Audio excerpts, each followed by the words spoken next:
Greetings and welcome to GatherVerse XR AI Summit 2026, Day 1.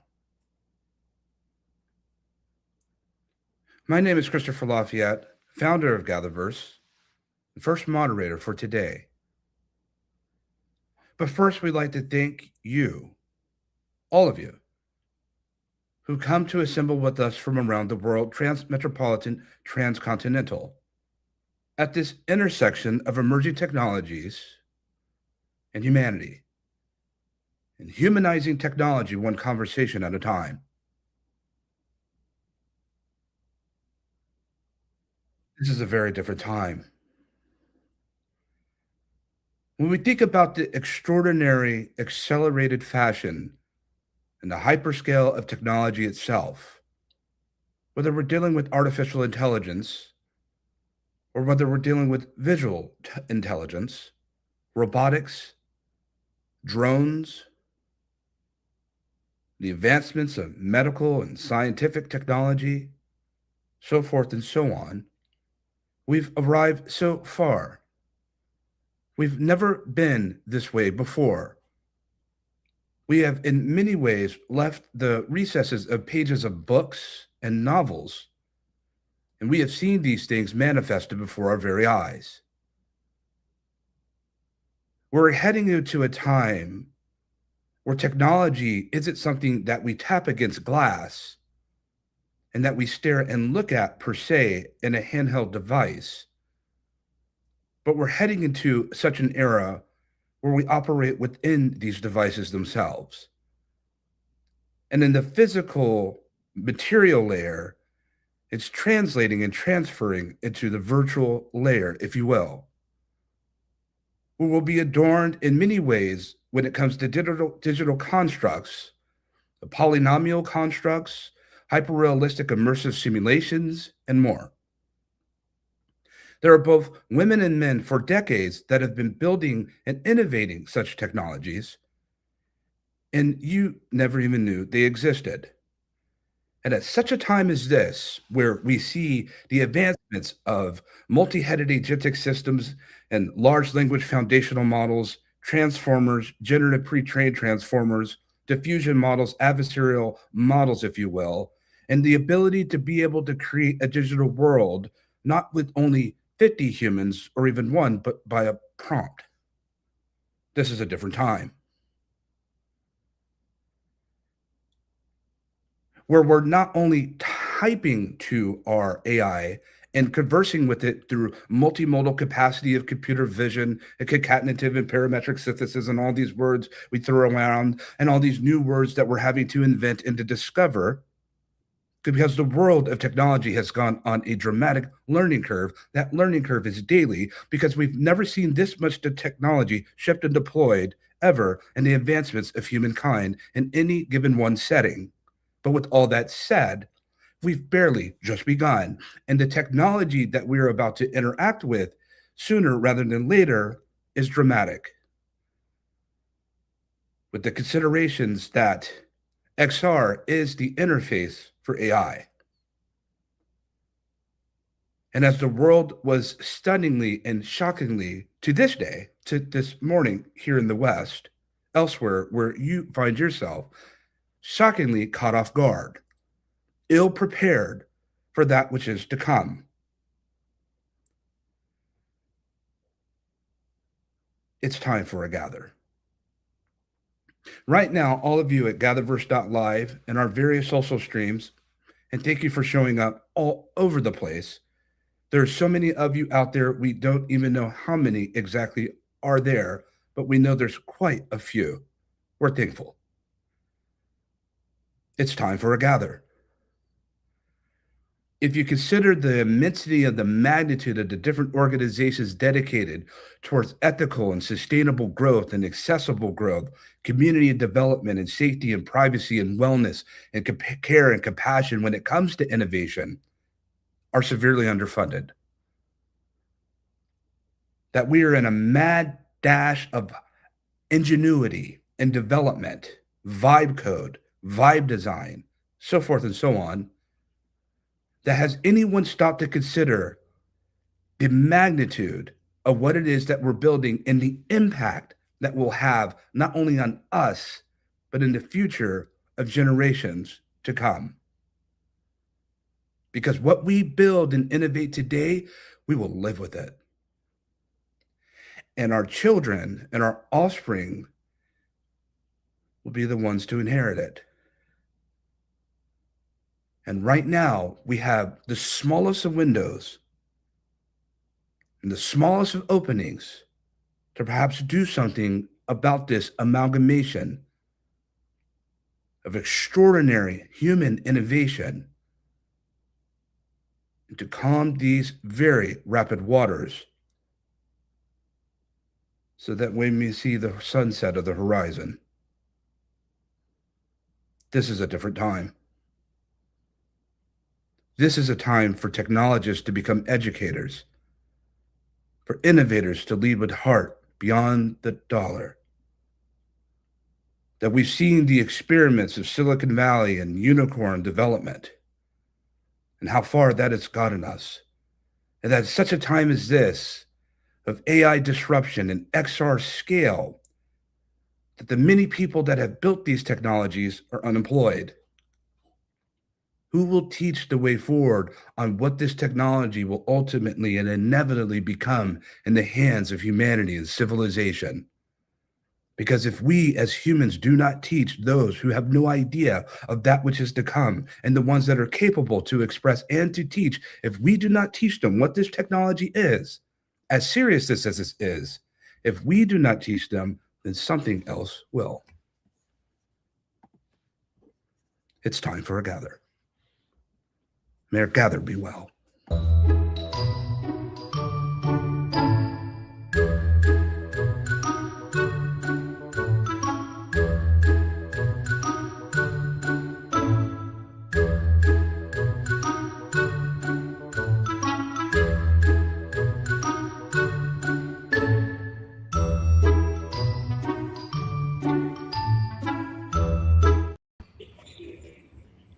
And greetings once again. We've arrived to our first roundtable, and all of you that have come to join me today on this particular very special session, I ask that you would please mute your mics until called upon. We have a lot to unpack, and we have quite a bit to explore.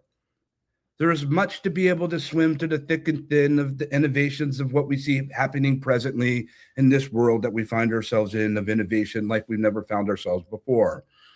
But before me are experts, those that do the work, those that are in education, that teach, those that deal with the physiology of the human body and of the mind, those that are creating and preparing for the future and pioneering endeavors. I'm so happy to have each of you with us today, and we may be soon be joined by others. But for the moment, who we have is quite sufficient. And so may our gather be well. When called upon, I would ask that you would unmute your mic to be able to let us know who you are and what inspired you for being here today. And also, what are you doing in this world? 30 seconds or less per answer. We have a lot to unpack. And to my right, beneath, is Allison. Welcome. Hello. Is my mic okay? It's interesting, I should say. Please continue. Okay. So thank you for having me here today. I always love that. We're going to briefly pause you to have you to adjust your mic. It's not as okay as we would like it to be, but in the interim, Lauren, welcome. Hi, everybody. I have to show my special experience because she has been on every GatherVerse now. This is Avery, my bestie, and she's Easter Bunny right now. Yeah, this has probably been, I don't know, I would say probably my 10th GatherVerse, and it's been a really fun time coming. I feel really connected into the community, and it's allowed me to meet a lot of people all over the world. So that's really what got me here today. I'm an immersive technologist and a futurist. I got a master's in virtual reality at the University of the Arts London, which was a really cool experience. That one taught me a lot about immersive technology and what you can do with it, and you can bring it into every industry, which is the main thing that I really like about it. And it also just got me a really good worldly view, and I feel like it really opened me up to a lot of new cultures, and that expanded my mind a lot. So I really admired that experience a lot, and I'm just happy to be here. We're happy to have you, Lauren. Thank you for sharing. McKeldy. Hi all. Hi Christopher. Thank you very much for having me again, the second time in this GatherVerse. I think it's very interesting, this one, because AI is becoming something too big. I mean, there's a lot of things that can be created alone with just a prompt, and you can hyper-personalize everything. Nothing can be the same for two people. For same people looking at the same things are seeing different things. And I think it's a very important moment to talk a little bit about this, to think a little bit about this. And of course, as you have told, Christopher, we need to think and think, what do we want to give to our children, how we want their future to be. Now it's a very, very important moment, I think, and this gathering is very, very important for me. It's a very important moment indeed, McKeldy. We welcome you once again. Thank you for sharing this. Thank what you. we do build today will no doubt impact our children for tomorrow. Thank you. Maria, welcome.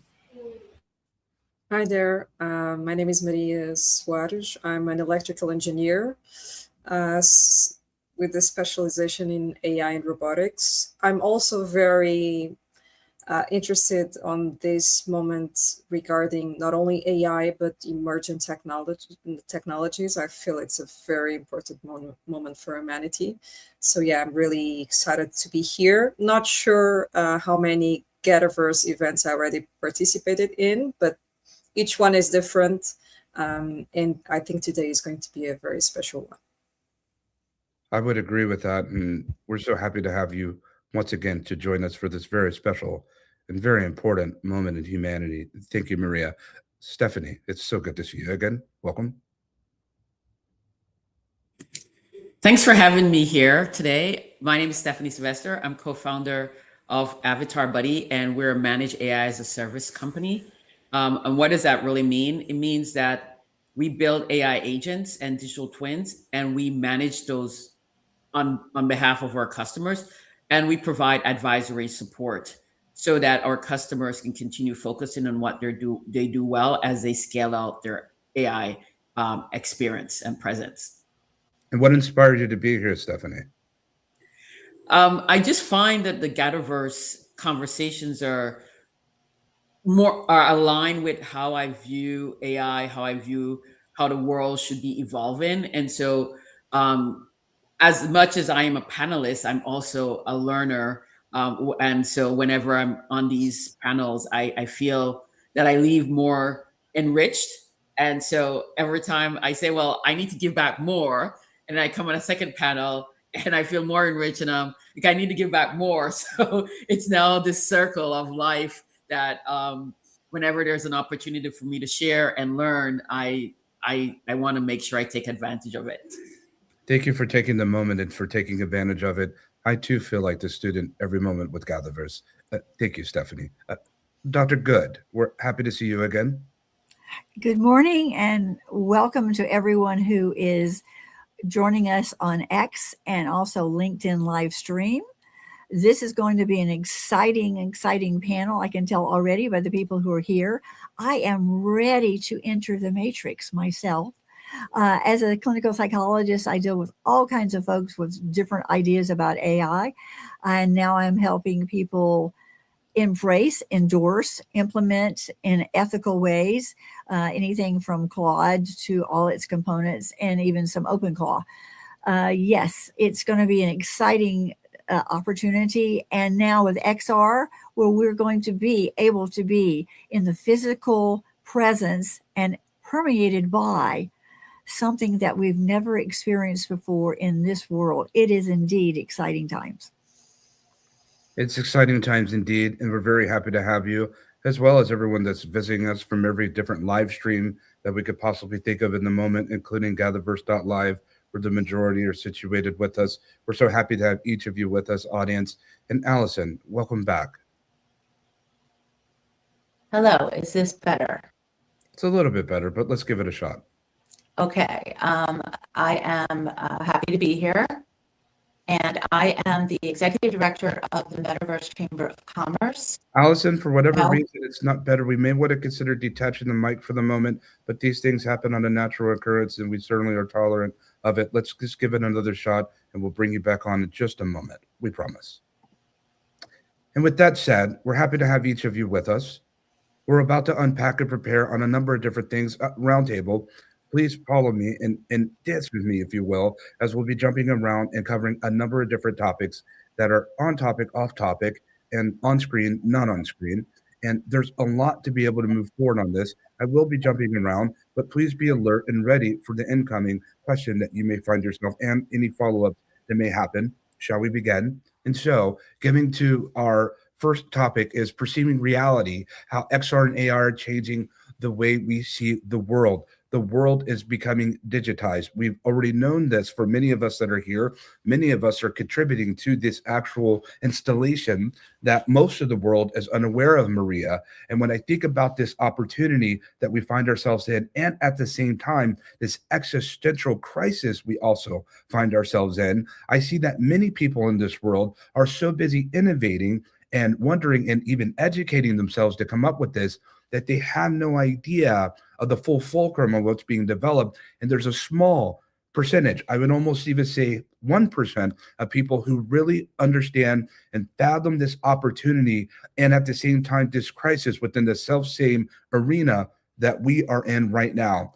I believe, with so much of my understanding as a technologist, that we are not headed in the best way. As much as optimism as I would like to muster, Roundtable, we are not heading in the best way. We are not prepared for this behemoth. And many people think that they understand AI. And I would submit to you that you barely understand it at all, including the ones that are the biggest proprietors of this development technologists. Maria, what say you? Gosh, what to say? I found it so interesting that Dr. Good mentioned the word matrix, because it seems that this next phase of humanity seems indeed like a matrix. For me, the best analogy that I have is that a wave is growing And most people have no idea what the consequences of this wave are going to be. Most of them are either focused on talking about AI or creating courses about AI, but they're just scratching the surface. They're not really understanding the impact that this change is going to have in our lives, because we're not just talking about LLMs, or we're not talking about what is the course of these big companies that own LLMs. We're talking about a moment in humanity that never happened before. So what is going to be the future of work, right? So we never thought that the future or the present was going to be that a lot of coders, so a lot of software developers and engineers like I am, suddenly would be out of work because artificial intelligence can actually create most of the code. So software developers are turning into architects, and so much is going to change on the future of work that we really need to make a pause, and we need to gather ourselves and have these think tanks to really think about how these next few, I would say months, it's not even years, but months until the end of this year, what is going to happen? And as a society, as a humanity, what do you want to see for the world? Because it's going to have such a big impact in all of us that most of people, like you were saying, so most of people are not really going deep on this subject. So what if most jobs are not going to exist in a few months? What is the actual course that we want to see in humanity? And answering the part about reality, well, everything is changing. That's why I found it so interesting, the term that Dr. Good used, matrix, because sometimes we're not sure if we're in the matrix, like what is happening, what is reality, everything is changing so fast that I found it so important to have these conversations. But yeah, this is just 1% of people that actually have these conversations and think what is going to be the course of humanity for these next few months. And I fully agree with that. And thank you for sharing that, Maria. I think it's really important for people to really start to be blunt with it. Wake up, because you don't want to be on the other side of this where you have no control on what happens and what impacts your actual livelihood. The days of us coming together and singing Kumbaya at different events and XR events, to me, those days are fun, but those days are done in my mind. And the need and the persistent need for us to be able to get together and to be able to arrive in person and virtual are so important to be able to pave the steps for what's next. And most people are not woken up to that reality. But many of these people that I've seen over the years that have just innovated their way, they've innovated so deeply. Listen, I'm in Silicon Valley. We are known for disruption. We've disrupted ourselves. And as far as code and digital development goes, the majority of the developers and engineers here in this valley haven't written a line of code since December. Mm-hmm. I want that to wrap around people's minds, Stephanie, what have you, in this avatar buddy world that we're arriving to. So I think about that as well. And one of my advisors keep telling me to stop saying that AI is a social construct, but AI is a social construct. And if you don't think of it as a social construct, then you miss what's happening intentionally and unintentionally. I mean, think about it. We're living through a war with Iran, and Iran's talking about it's going to bomb the data center for OpenAI. Never have we've heard about that, wars and people attacking the technology. Technology is now taking on a whole different life. You talk about writing code, not having to actually write code. So you have to, the way you work has changed. It's not about being able to write code and generate lines of code. It's about being able to think at a system level and look at a problem and figure out how quickly and easily you can solve that problem and then deploy that solution and scale it as fast as possible. It's a completely different rewrite for what's important, what's getting measured, what's getting valued. And then when you think about the ethics of it, when somebody decides that they are going to use their resources to build a piece of software to degrade women, rather than use that same technology, those same resources to figure out how to improve our supply chain so everybody gets fed. That those are things that are coming at us fast and furious. And so if you just think about AI as a tool, you miss all of those subtleties, and you miss the really what's happening. AI is changing our world, whether we like it or not. The way we show up, the way we process things, it's all fundamentally changing. And I am hoping that the good actors in the world will pull their head out of the sand and say, we want to steer this train down the path of good, not questionable and nefariousness. And it can be done. It can be used for good. It can be used to help bring back human to human connection. It can really do a lot of things that will help improve our society. Or we could end up with a train wreck that results in anarchy. And people think that I'm being an alarmist when I say that, but I'm not being an alarmist. If you studied about nation, state, and society building, you know that anything that undermines the middle class undermines the stability of democracy. And if you undermine democracy, there's three options: anarchy, totalitarianism, or authoritarianism. And none of us want to live in those societies. None of us want to live in those societies, and many people are living in those societies right now as we speak in different areas. And unfortunately, as I've been taught, sometimes things don't matter until it comes knocking on our door. And I would submit to agree that we are living in this social construct of AI developed generative technology, if you will, because look around us. We've become more virtual and more digital in the past 10 years than we have the past 30 ever in our lives. The communication apparatus, human tech-centered transfer of information, the cloud, distribution and deployment of ideas and thoughts has become more abundant. And you're absolutely right, Stephanie. Thanks for sharing. We'll get right back to you. This is what we're headed to. This is what prospective we're headed to. I thought it was an interesting point when you start to be able to point out that when you look at the platforms such as OpenAI and Anthropic and Google, they're now under the threat and the tyranny and the bondages and under the auspices of war as well. They're subjected to it because this technology is integrated into the battle and the rudiments of warfare. And this is what it is. And we're going to see more of this. And a lot of this isn't based on probabilistics and predictive analysis. We already knew that this was coming and what we're innovating for, with organizations like DARPA and the United States government using these technologies, and other governments around the world and NATO and so forth or so on, using these technologies in ways that they were never intended to. But yet here we are. And we have an opportunity, the smallest of windows, ladies and gentlemen, those that are with us today, to be able to do something about it. Because as McKeldy said, and Dr. Good and Lauren will get to you in a moment, McKeldy, we have to start thinking about the survivability of our youth and our children, because they're sitting here coming and entering into a raw deal. But here's the deal. I don't want us to leave it at children, because even our elders, or even just the generalist workers of society, have no idea what is at their doorstep tonight. And it is a problem. And lastly, I'll say this. Stephanie, I don't look at you as an existentialist crisis person.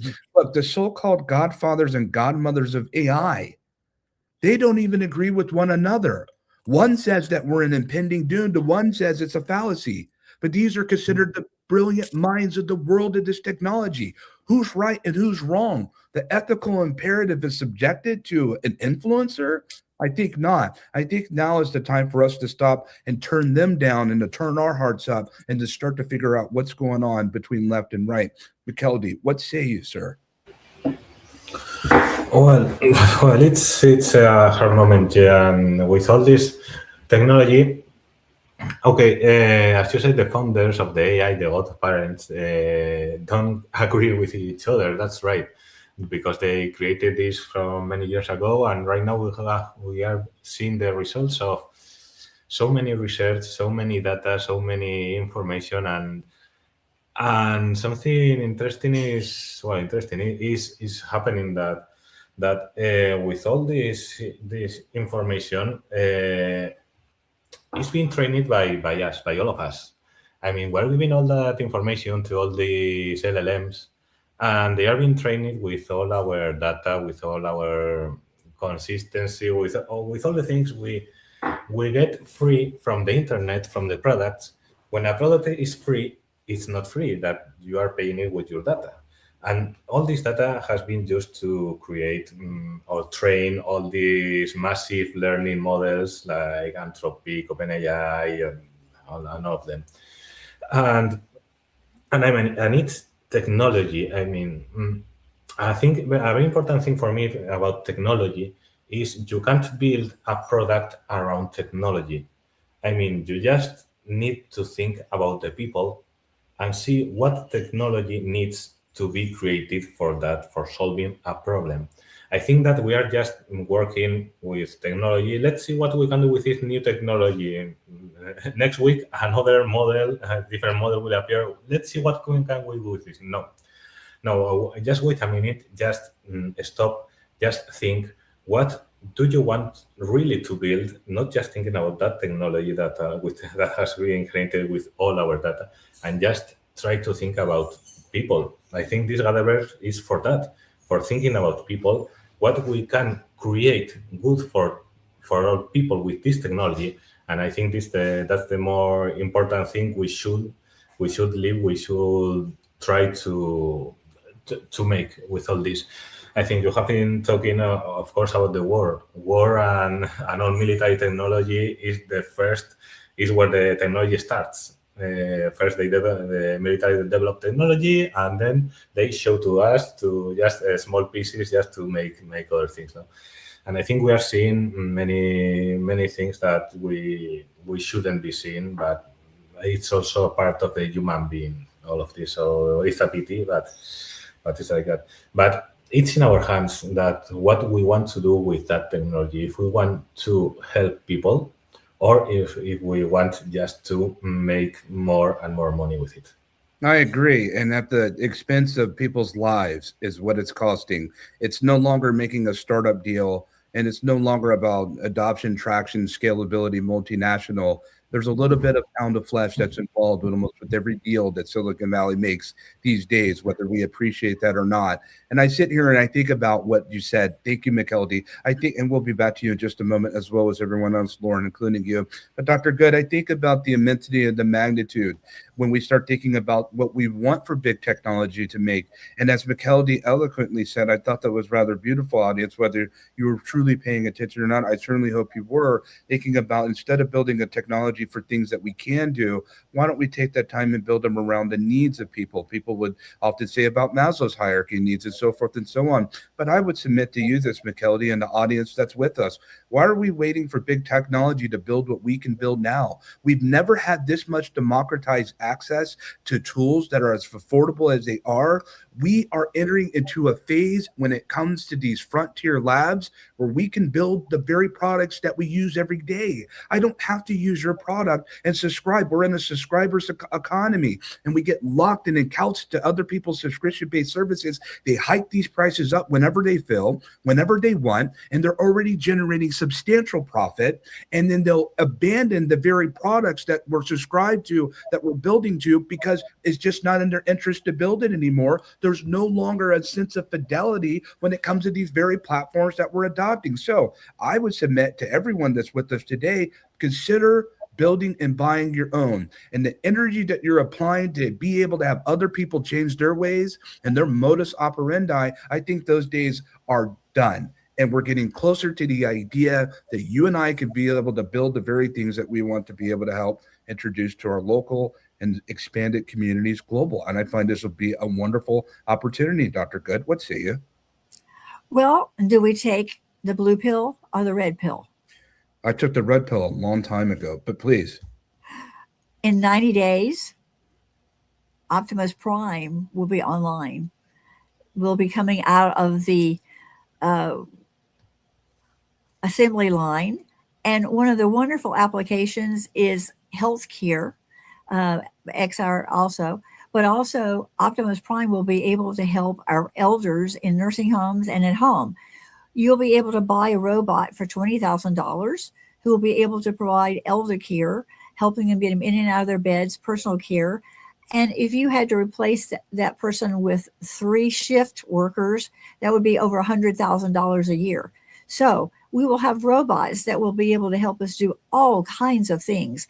And every application that we can think of that will help mankind be better, it will help us in the long run to be more creative. It's at our fingertips. XR has only been barely touched at all the things that it can do for us. It's already in the healthcare field, is helping physicians do high risk things without the risk. It's helping us in so many, many ways. But what really scares me, Christopher, is that we say we're the 1%. No, we're the 0.001%. The people that are in my world, the language that I speak now is not the language that they speak. And so we have created a whole difference of what's happening. And unless we can bring them with us, they're going to be left behind. And we will have that dystopian experience because they will not understand how to fit in or how to use these materials for the greater good. I sit there and think about it, and thank you for the reiteration of the 1% to the 0.1%. I think we may have to learn a new form of mathematics here, Dr. Good. It certainly is escaping my understanding of such a subject. But in all seriousness, when I think about the magnitude of what you're conveying, this is all real. This thing that we find ourselves in when it comes to this level of hyperscale, there's a great confidence and couched with the arrogant thematic that I notice here when it comes to big tech and technology innovating as they will, AI and XR.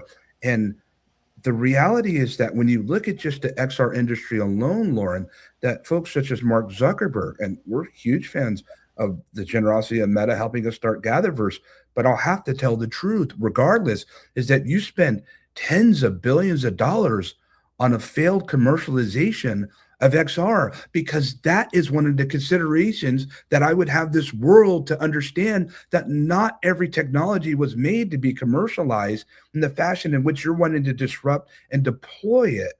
I mean, really think about the magnitude of that.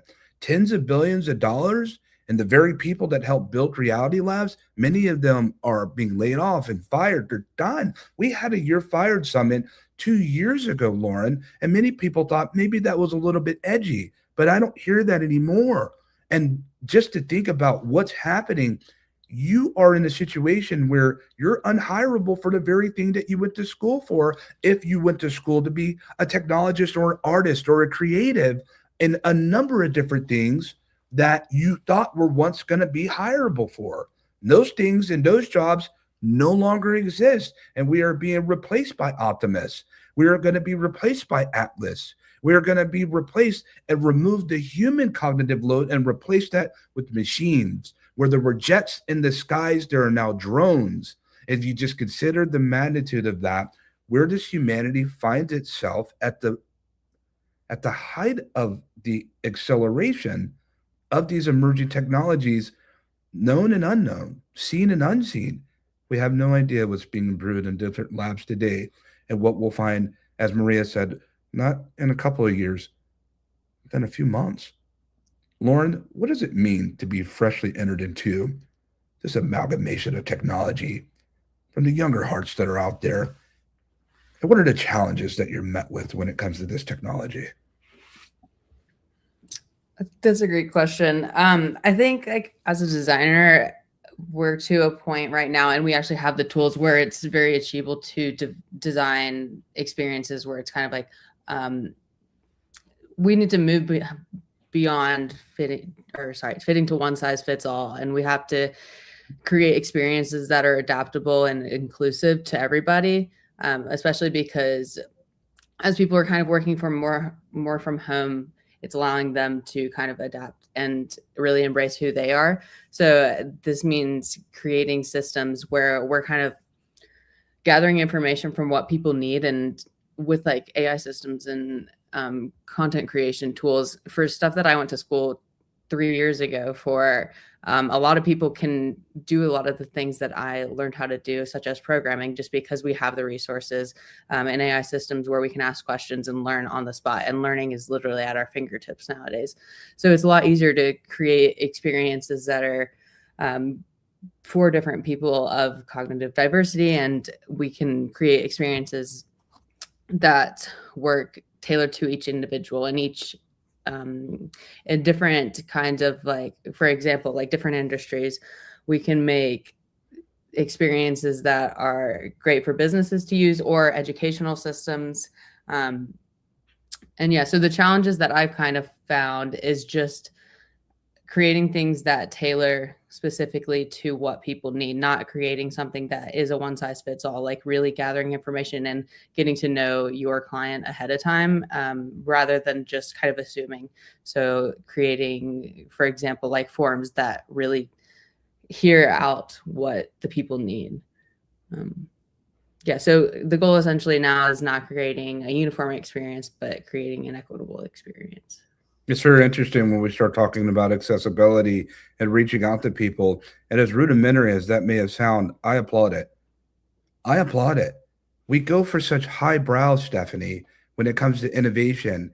And while we can stay and keep our head in the cloud, if you will, of technology, I just think it's so important to come down to where the rest of humanity is, to give them the necessary tools and utility and protocol and platform that makes sense for just average humans that are just going by it day to day, instead of leaving them stuck in the muck and the mire. I think Dr. Good referenced that we want to bring people and get people and bring as many people as we can, but I would submit not everyone's going to make it.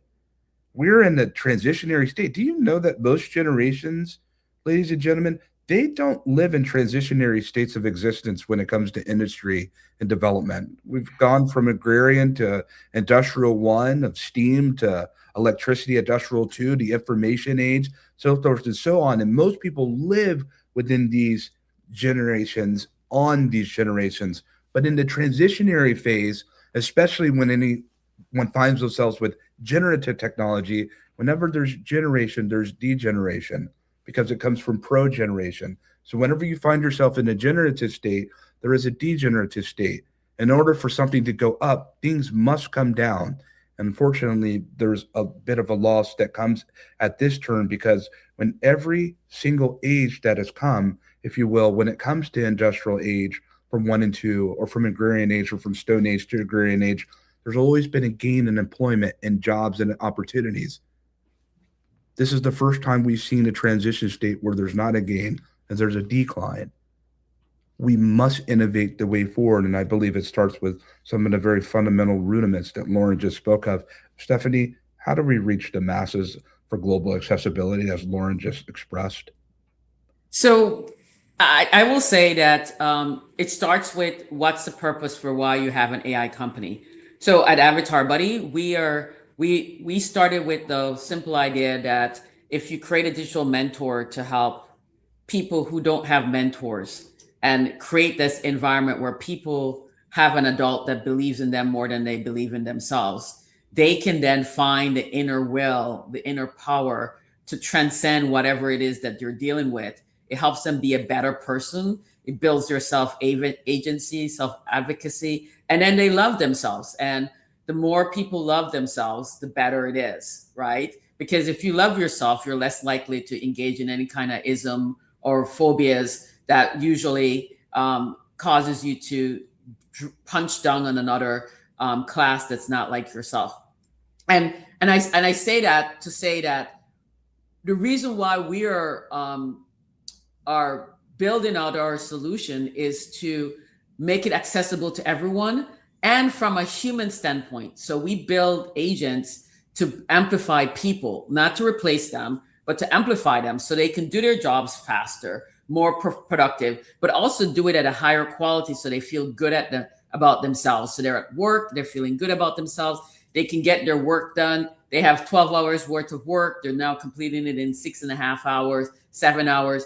They can go home and they can be present with their family and their friends. And it sounds utopian and almost naive, but that is how it's supposed to be.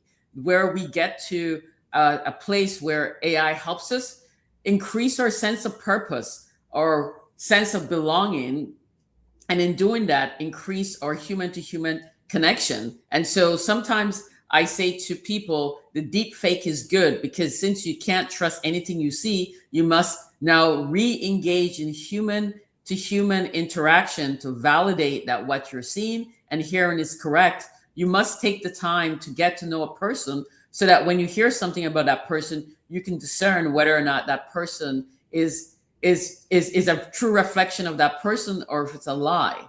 And I'll just leave you end my comment with one story. So I had a position once, and somebody said to me, Stephanie, I heard that you stole $5,000. And I said to the person, and the person said, what are you going to do about it? And I said, why would I need to do something about it? I said, do you believe that I stole $5,000? And he's like, he laughs. He's, of course not. I know who you are. You wouldn't steal $5,000. And I said, the people that know me will know I did not steal $5,000. The people that don't know me might believe that story until they meet me and realize that I wouldn't steal $5,000. And the people that want to believe, that know me and want to believe that I have stolen $5,000, it doesn't matter what I say, they will still believe that. Why spend energy on something that I cannot change? And that's where we're going to have to go back to human interaction, getting to know somebody, picking up the phone, talking to them, putting down our phones, and going to dinner, to lunch, to breakfast, to just go sit. You remember the time when you could just go visit somebody and you just sit there, and you both would just sit there in silence sometimes, and then sometimes you would talk, and then we look down on that as something bad and despicable, and just the dim-witted people do that. And those are the people that are thriving the most. The people that are supposedly so sophisticated are so broken, and they're now breaking the world. And we have to stop that. If we don't, then we too have become complicit in the destruction. It's very interesting how we spend our time in the vicissitudes of life, isn't it? Thank you for sharing that, Stephanie. I sit there and think about, I did have a calming smile at thinking about sitting with someone in silence and all the beautiful spaces in between each note. There's something to be said about silence, and just the presence of without words even being spoken, the presence of someone can speak so much more volumes than what I think that we haven't really come to appreciate. But even within that line, Maria, I think about something that you just very briefly, but I'd like for you to extend on that with the need of presence to have retreats and for people to arrive together and to be able to work, if you will, till this ground, and to be able to go beyond this sharing a product and platform and revealing and pitch competitions. Those have their place. I'm not taking away from that, but it's a destructive cycle if that's all we think about when we look at technology as one big giant product. We're dealing in an applied science of disruption, and the 0.0% only know. And how do we go about to be able to fortify and to be able to surround ourselves with people of like mind here at GatherVerse that are looking for more, that are wanting to do more, that are building like what Stephanie's building, Hartfield Center Tech, that are designing around people like McKeldy's building. How do we take this next step to assemble together? Because we arrived to this moment without an instruction manual. Who's building the manual and how?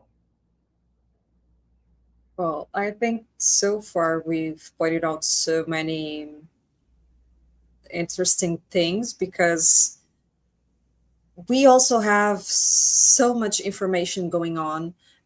There's also a concept called AI psychosis. I think so many information on X, on LinkedIn, or on the internet, and you also need to discern what is actually, like Stephanie was saying, what is fake information and what is real information. So you have that. Everyone is overloaded with information, and most people don't really know what to think, right? But what if you had safe spaces where you could talk with like-minded people, whether on retreats or think tanks, with people that were actually building this forefront of technology. So they're like us, they're engineers, they're professors, they're futurists, emergent technologists, people that are actually really concerned about, well, I say the future, but it's actually the present, right? So we're talking about the future, like the future is in 5-10 years. Well, the future is a day from today. It's tomorrow, it's today. It's so interesting for me, this convergence of the present and the future, because that's why, once again, I find it so interesting.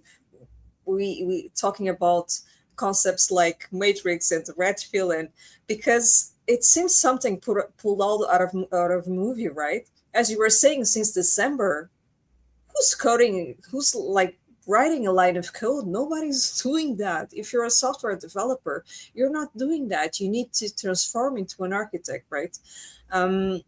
So everything is changing so fast that if we had those spaces, if we had those, it's not only meetups, but actually think tanks where the future that is actually the present is being discussed, where we approach technology not only as tools, but actually as the layer of what is going to be, well, the definition of everything, really, this next revolution.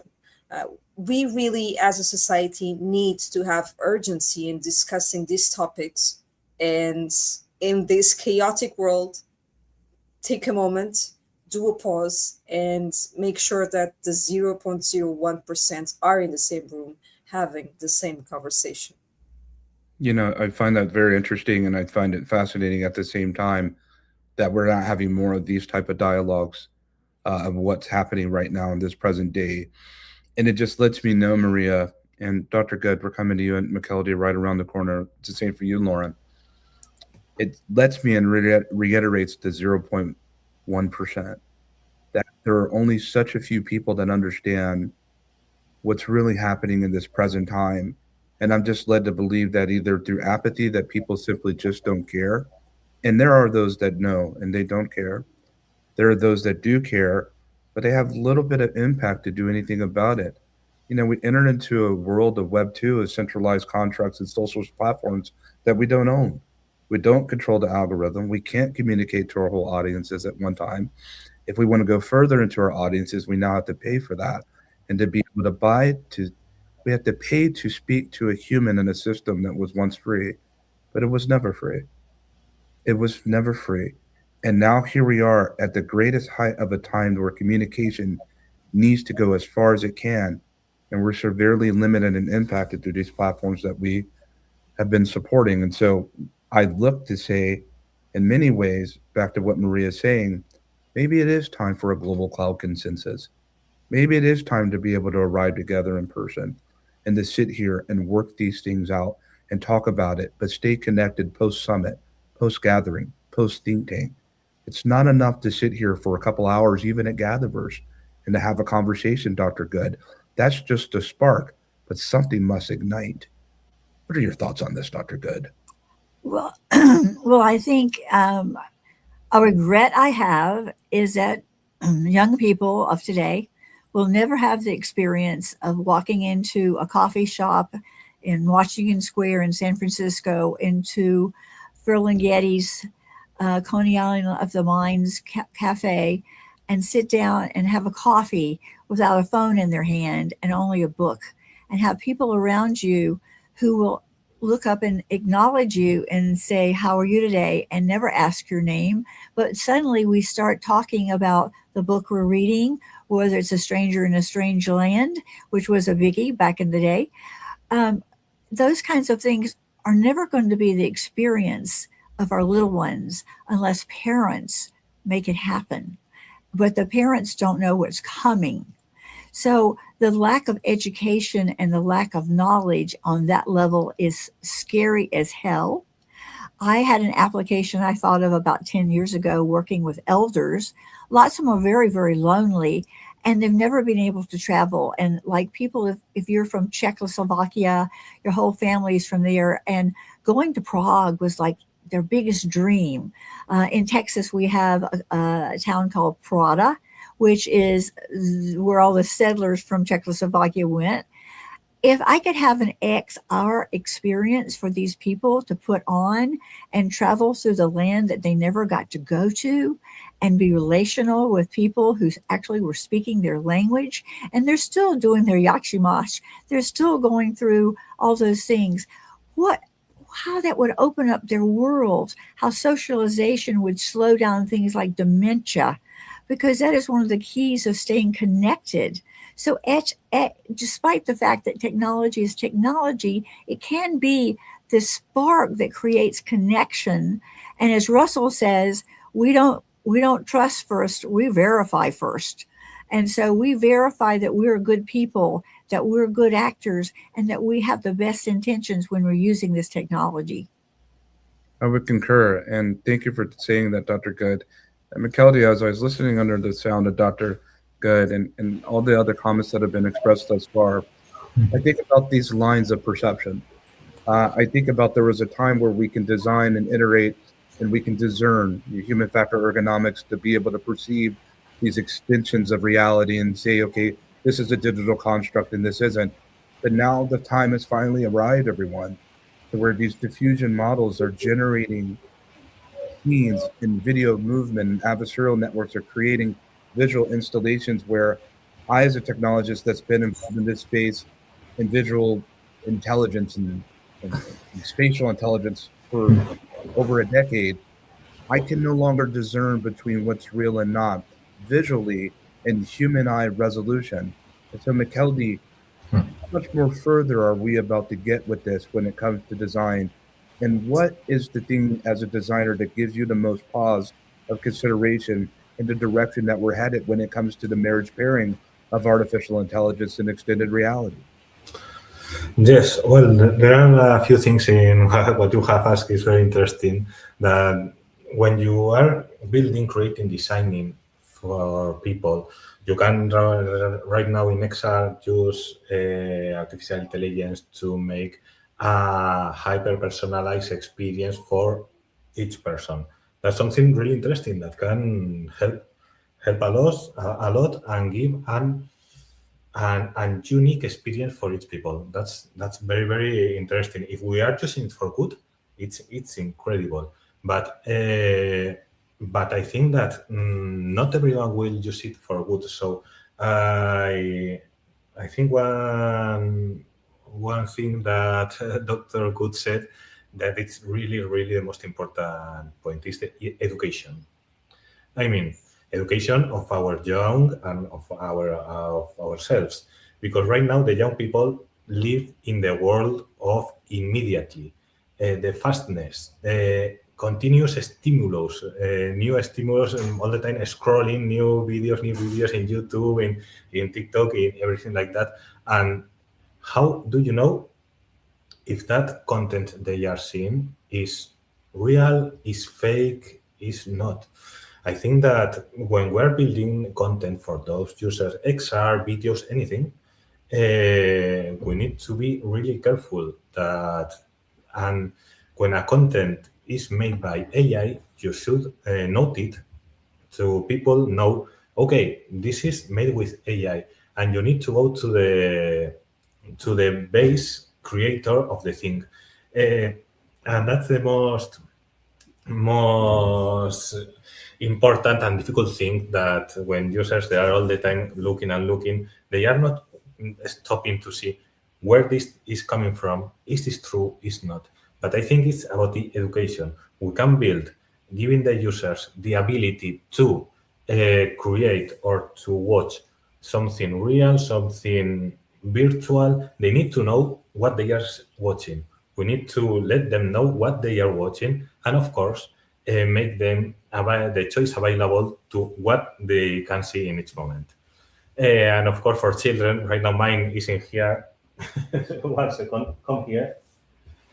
This little boy wanted to appear. Sorry, just say hello. Hello. Okay. And I think it's the most important thing, education for our young kids, to know what they are watching, what they are seeing, and letting them use it wisely. Thank you for sharing that, McKeldy, and happy to see the little one that's with you. There's nothing more important than family.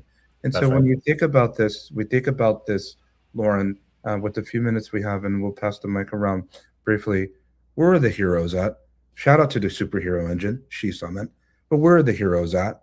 McKeldy just talked about it. Stephanie alluded to it when it talks about the value of the deep fake pushing us to going towards something real that we can discern, if you will. But where are the heroes, Lauren? Who's going to step out on a limb and be able to create this trustworthy and verifiable technology? Who are the people that are going to go out here and equip those that are using this technology to give them the level best opportunity to make sure that they're not deceived in the information that they're wanting to receive from whatever given environment or thing that they find themselves using, that they believe is so real? I believe we're heading into a time, as I sit here, live and breathe, and look at each of your faces, I believe that we'll be able to see digital twins interact with us just as real as you are, just as real as I am. And I cannot tell the difference between Maria, Stephanie, Dr. Good, McKeldy, and Lauren, because there's enough sufficient AI with memory and agentic system that's embedded into this environment, these digital, human, real looking environments, and I won't be able to tell the difference. Or will I? Perhaps the chamber of the human heart is the best device that we'll have to be able to discern what we're dealing with when it comes to the very animated and intelligent animated constructs. It's one thing to design a virtual world, but it's a whole nother idea when that world can see you, communicate with you, and share a life with you. Lauren, what are your brief thoughts on where we're headed? Where are the heroes of design today for XR? I think that the heroes really lie in the people that are focused on authenticity and creating experiences, like it's people that are passionate about having a purpose and really just focusing on ethically creating that purpose. Whenever we create ethical design and really follow true to our passions, like that's when it becomes the most authentic, rather than just kind of following the trends or following what we think we should do. Having a purpose and always coming back to like, what is that purpose? How do I get there? And having kind of like your principles, even if you have to lay them out and write them kind of down, but just coming back to that and asking yourself, does this align with my truth? I think that's the best way to get there. Perfectly and well said, the way to end this roundtable discussion. As much as I want to pass the mic around, I have to respect the tenets of the very format that I created. And we're heading already into our next roundtable discussion. We certainly enjoyed this opportunity to be able to sojourn with each of you, to be able to hear your expressions, for you to pull away from your hard work and labors that you're tending to be able to come share a moment with the global GatherVerse community that's on GatherVerse.live and LinkedIn and X and Facebook and so many other different streams. We're restreaming, rebroadcasting around the world. We want to say thank you to each of you and to stay with us as quick as it comes, as quick as it goes. We have another roundtable discussion of professionals that have come to situate themselves in safe concentric circles here at GatherVerse. Thank you so much, each of you, for being able to share a moment from your heart. The takeaway is this: built ethically for the chambers of the human heart and in the construct, and to be able to discern human, but only 0.01% will really, in today's modern world, contemporary to our time, understood of what was just said here. And I'm perfectly fine with that. May our gather be well.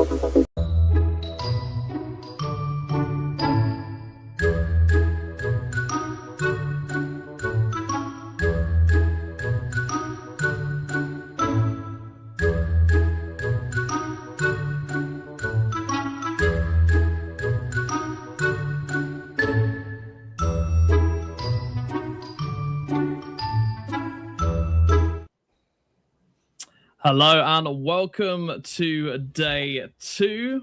Oh, day two? Day one? What am I on about? Welcome to day one of AI XR for Humanity Summit at GatherVerse. And it's great to see all the amazing panelists here today. So today in this roundtable discussion, we're going to be talking about the human cost of immersion, trust, consent, and cognitive load. Very important discussion. And I have some fantastic guests with me down below, as you can see. Hello, everyone. So what we're going to do is we're going to do a 30-second introduction from each of the panelists, and then we'll get straight into the conversation. So we start with you, Eli. Welcome, and great to see you again. And please introduce yourself.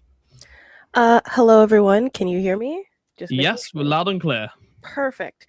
Hello, everyone. My name is Ellie Boahen. I am a cyborg anthropologist and technology ethicist that has very much been pushing the conversation when it comes to both consent under modern tech and techno-literacy across ages. Happy to be here. Great to have you with us again, Ellie. Dr. Bradshaw, great to see you again. Please introduce yourself as well. Hello, everyone. I am Dr. Kiana Bradshaw, and I am an academic program director of emerging technology. All the AI programs come through to me at Columbia Southern University, and I help design and get everyone comfortable with AI. Welcome. Fantastic, and thank you for joining us, Dr. Bradshaw. Camilla, great to see you again as well. Please introduce yourself. Yeah, so my name is Camille Sanders, CEO of Greater Than Equal. I am a strategy advisor. I work at the intersection of technology and humanity. I co-host AI for Creatives, Digital Assets, and Metaverse podcast. I'm always on stages talking about the intersection of technology and humanity. And I've definitely hosted immersive events called Into the Metaverse, Fashioning Our World Together, where hundreds of people can experience being in immersive worlds. I'm very passionate about educating people and getting the conversation started about these different technologies. And confession, my background is in corporate marketing. So I've been on the other side where, I'm like, okay, let's get the data. So data collection, eye tracking to improve products and usage, gamification, all of that. And I also have teenagers. So I've seen the effects of immersive technology, like from firsthand experience. So excited about this conversation. Great to have you with us, Camilla, and thank you for joining us once again as well. And last but not least, Malvika, it's great to see you again. Please introduce yourself for those who don't know who you are. Good to see you too. Hi, everyone. I'm Malvika Jetmalani, based in Chicago. I'm the founder of Atvis Group, which is a human capital advisory firm driven by the core belief that to win in the marketplace, businesses must first win in the workplace. And I'm the founder of Women Shaping AI, which is a community that exists to help women from all walks of life navigate this new age of AI we find ourselves in. Good to be here with you all. Excellent. Thank you so much, panelists, for introducing yourselves. And I'll quickly introduce myself as well. My name's Russell. I am the moderator for this roundtable discussion. I'm also the Global Affairs Director at GatherVerse, and I'm also co-founder of Just Verify.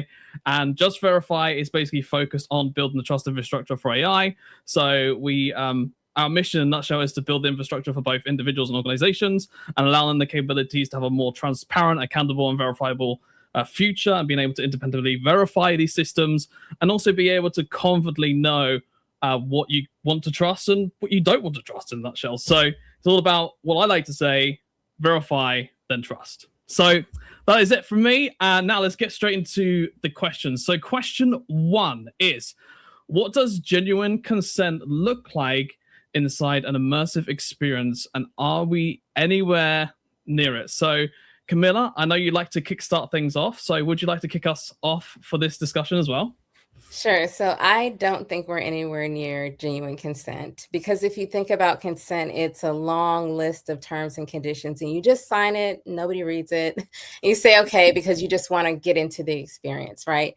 So to me, that's not genuine consent. Genuine consent is where I actually know what I'm getting into and what the consequences are and what's actually happening, what data is being collected, what's going to happen afterwards, right? And so it may look something more like, and Apple's, kind of doing this a little bit, where you have a pop-up before the experience happens. And okay, we are tracking this data. We are tracking where your eyes are going. We're doing, these types of things.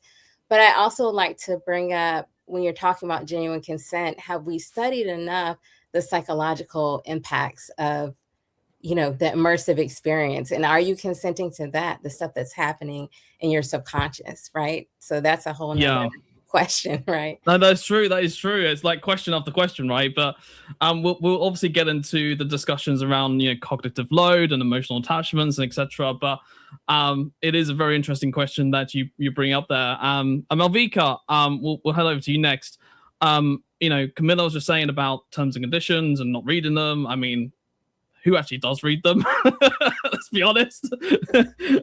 So Malvika, what are your thoughts on when it comes to genuine consent? Should we, especially in like an immersive experience, should we keep the disclaimer shorter? Should we even have a disclaimer? Should we do a pop-up? Like, how should we do it, really, Malvika? Yeah, so in my view, true consent needs to be ongoing and it needs to be contextual. It can't be a one-time check the box, like both you and Camilla said, which people never read and check the box anyway. And I think users need to be informed continuously, not only about what data is being collected, but how the experience might affect them. Obviously, you need clear, procedures for obtaining consent upfront, but also that includes things like the technology is new and we don't know its impacts yet. Some ethics experts argue that we need guidelines that explicitly warn users that XR can have, quote, lasting behavioral influence, and that some of the risks might be unknown. This is new to us. I think we need to look back at the age of social media and learn our lessons from that time. That was a new technology. We didn't fully know what data was being collected. We didn't fully know what the impact would be on our brain development, on our experiences. And now, but now we know. And so now that we know better, we need to apply those learnings going forward to other technology. And so in XR, I don't think consent is a single click. I think it has to be a conversation throughout the experience. Completely agree with you. That comes down to transparency, that comes down to accountability, that comes down to on a continuous dialogue, so to speak, between the user and also the platform or the XR space, so to speak. But I want to bring up a very sort of interesting statistic, Malvika, where they did a study on the Digital Trust Index, and 93% of IT leaders, right, are aggressively deploying AI, right, in this study. But only 23% of consumers trust companies to use AI responsibly with their data. So what you bring up there is very important, and I like to call this what they call a trust paradox. Basically, the companies are on one side, push AI, let's do AI, etc. The other side, the consumers are like, I don't trust you with my data. Why would I use you? Like a lot of distrust happening. And then from that, this paradox is happening, and the gap is sort of widening between the organization and the user side. So, Dr. Bradshaw, I could see you nodding your head, and I would love to hear sort of your thoughts on either A, what you think of the study, or B, even what Malvika was saying, where maybe that gap can be closed through transparent dialogue. I agree with everything that Malvika was saying, as well as Camilla, because when you're using something, and Apple lets you know a little bit, hey, we track this, we track that, but they're not letting you know throughout the whole entire experience. And that's what's dangerous, because you can pretty much figure, okay, they're tracking this, what else are they doing?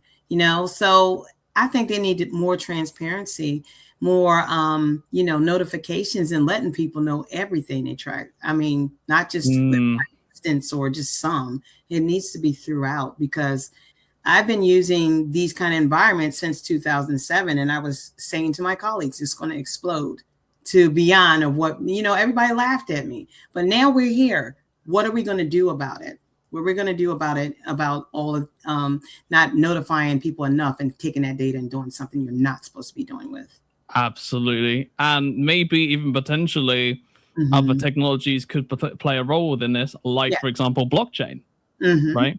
Yeah. Maybe that could be a way which they can have a transparent, immutable way to show that, like, hey, this is what we did. This is what happened. It's on the blockchain. It's immutable. It's not, can't be tampered with, etc.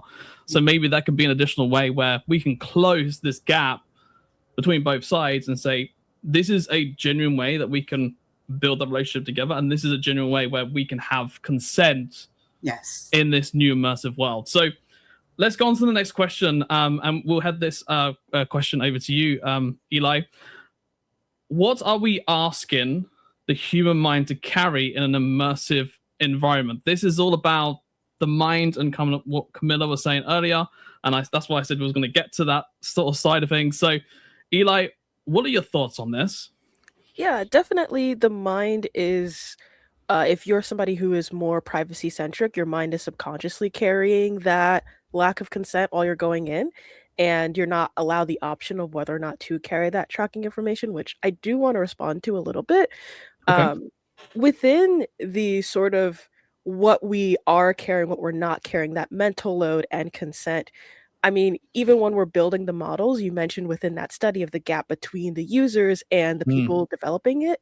I think approximately a month ago, I went to an event. I'm based in New York City, and I went to an event at the NASDAQ that was the non-human AI event that was happening. And all of the cybersecurity people are pretty much closer to the users of this technology, bringing up so many security issues that come up when you inject AI into systems in general. So you even have internally within these organizations, there are people who are trying to fight for better security, period.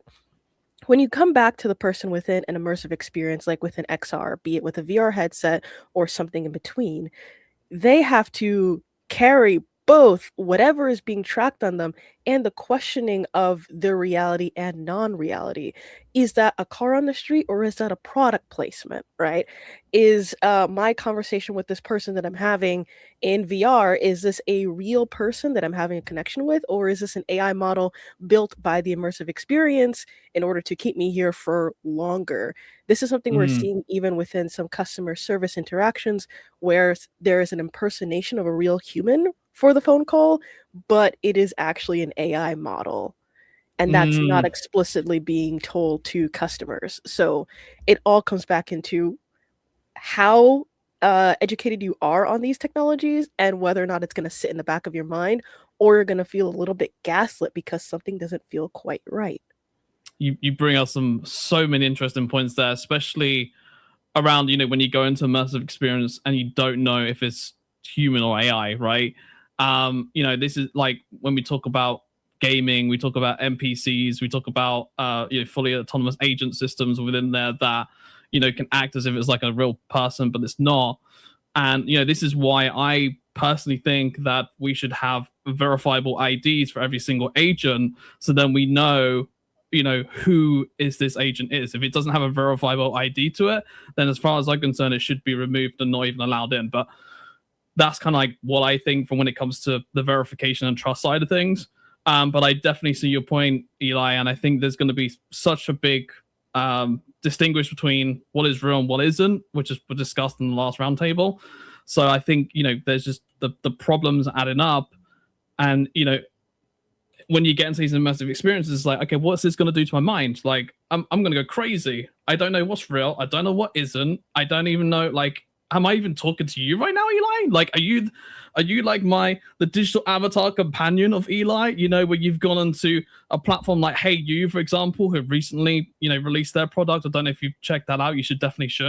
But like the advancements of the realism of video, pictures, etc., you just can't tell the difference. So I completely agree with you, and that's just going to mess so many people's minds up. So let's head back over to you, Camilla, which is how does constant simulation affect how we think and feel? I mean, I think this is a great follow-up question to what we just discussed.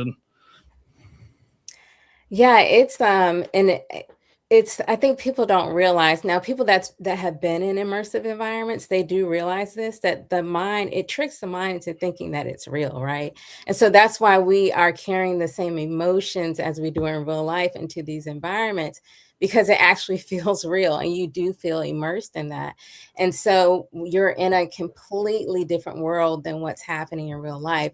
So once you get out of real life, which I'm thinking in my head, I'm thinking about my teenagers, right? I'm thinking about my teenage son, right? Is that, you don't know how to adapt to this world, this other real life world where you start to get irritable, like you have heightened emotions. And then if you think about kids nowadays, they are looking for that constant stimulation. So if they're not on the game, they're going to go to another device. They're going to get on TikTok and scroll. There's like constantly stimulated. And I believe that you need time for your mind to have peace, right? You need time away from these things to just think and to also be, because then if you're constantly stimulated by things, you are being controlled by the things that you are being stimulated by. And that's where the issue comes in, right? It's not having those time breaks and not being able to regulate it. Like for me, I can regulate it a little bit better because my generation, like we had both, right? But nowadays, it's a concern, with people and kids that are growing up with devices and screens and all these things that are just controlling. Like Eli said, you don't even know if you're talking to a real person or not, It's just it's crazy, especially like you said, for the youth, and don't even know a time even before mobile phones kind of thing, or it's crazy for them. So you do bring up so many interesting points, Camilla. And Malvika, let's have it over to you. When we talk about the human mind, when we talk about our emotions, connections, feelings, etc., when we're going into this new world, how does the constant stimulation affect all that, Malvika? Yeah, so constant stimulation can, I think, profoundly reshape our attention and emotion. Camilla talked about the emotion part of it. I think immersive tech is designed to be engaging, but our brains have evolved for far less bombardment, right? Because with this immersive technology, we're constantly bombarded with visual stimuli, spatialized sound, even haptic feedback. And we know now, researchers have warned that multitasking media can, quote, encourage and facilitate multitasking and rapid task switching, which of course reduces our ability to sustain focus on a single task. And so in other words, when people are endlessly stimulated, their attentional resources get fragmented. And in our attention economy, attention is a highly valuable resource. It is the resource that we need to constantly learn in this new environment. And we now know that learning how to learn is going to be a very, very important skill in the future. And physiologically, we know that studies link heavy screen usage to changes in the brain. There was one review that found that extensive screen time correlates with neural changes. So things like a thinner cortex and atrophy in regions in your brain that are related to processing and attention.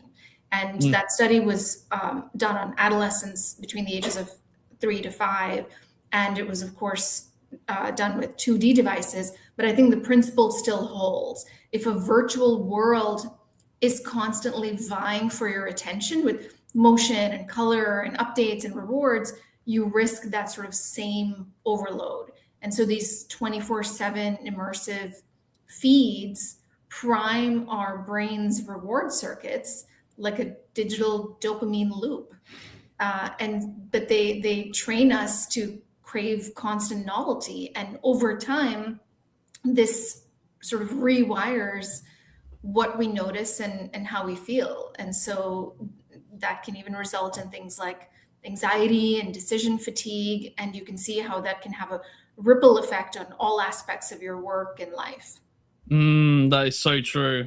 You bring up so many great points there, Malvika, and like you said, it can just affect your life completely, from, like I said, work to personal relationships to friendships to everything that you do in every day. And I was just thinking as well, like when you see these AI companion apps that are out, right?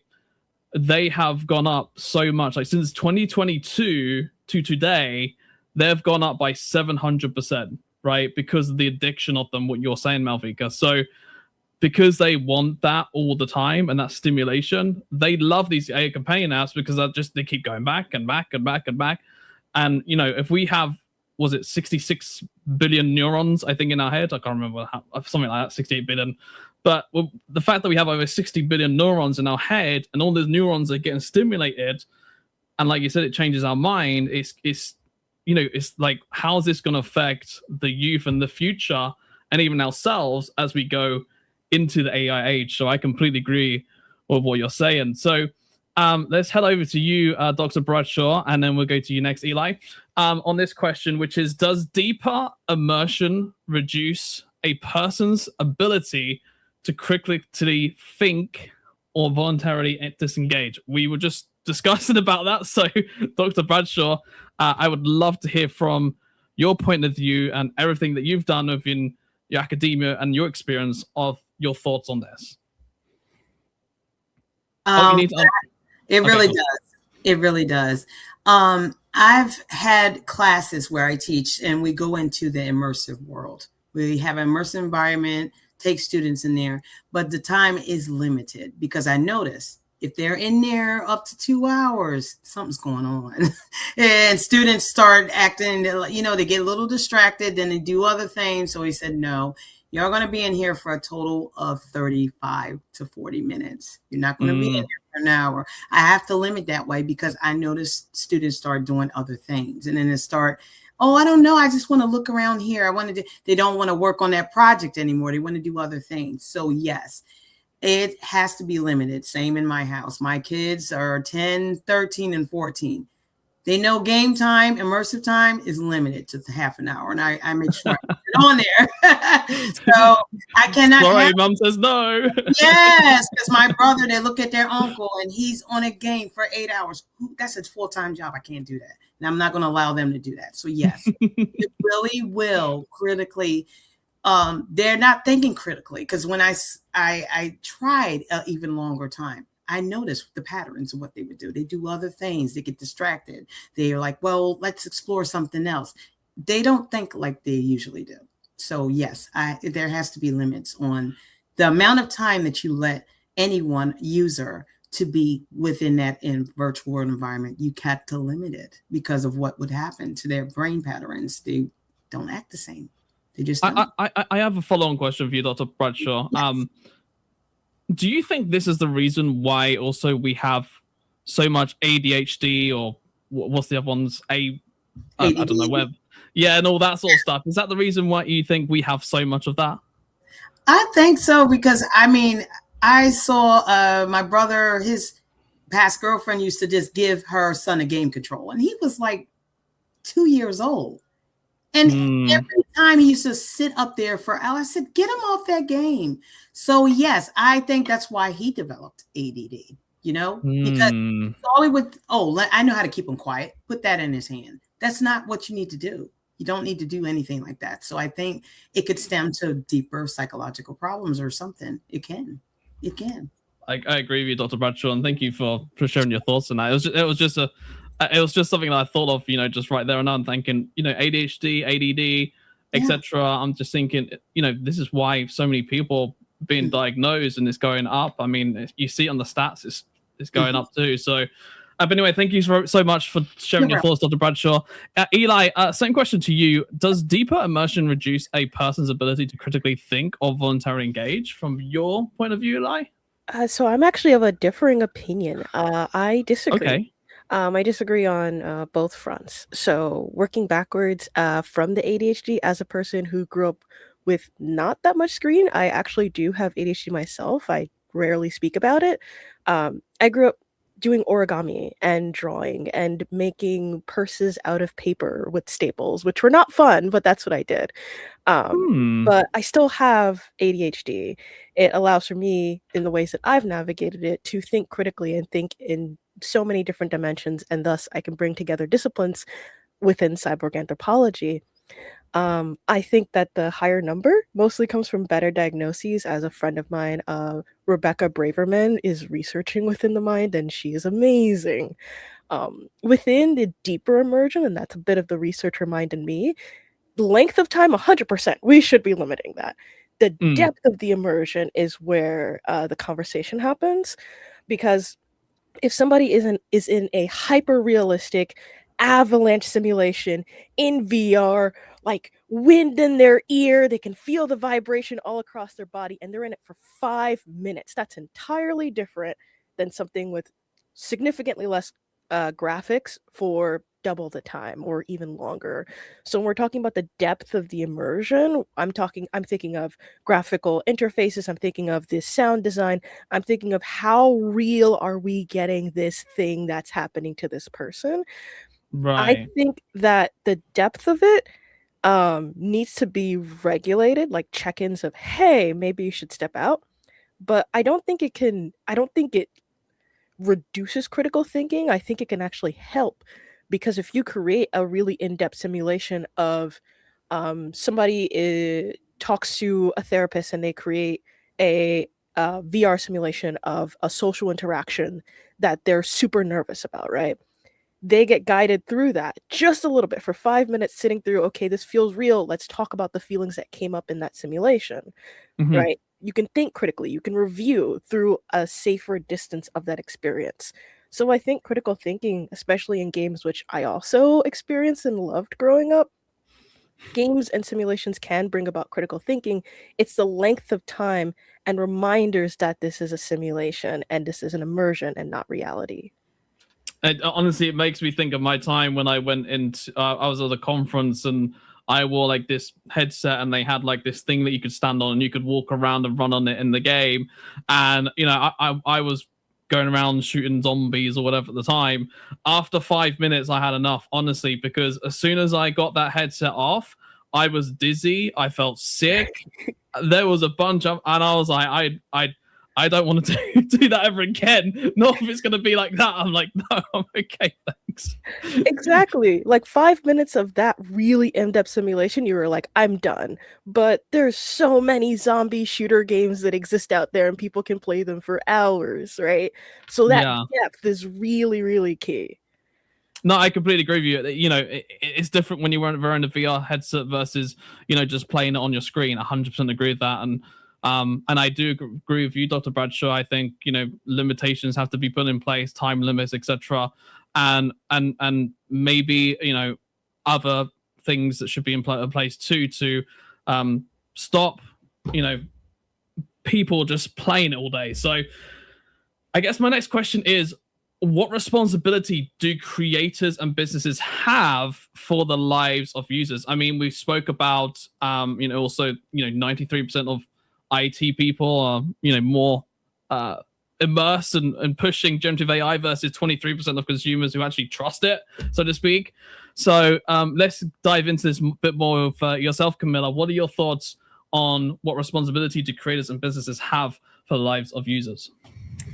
Yeah, and first I kind of want to build on something that Eli mentioned about the immersive environment. So I know we tend to think of it negatively, but there's also applications such as in the social impact space. We know that to build empathy for people that are going through, say, for example, an environmental impact, such as a flood, the way to build empathy is for that other person to actually experience it.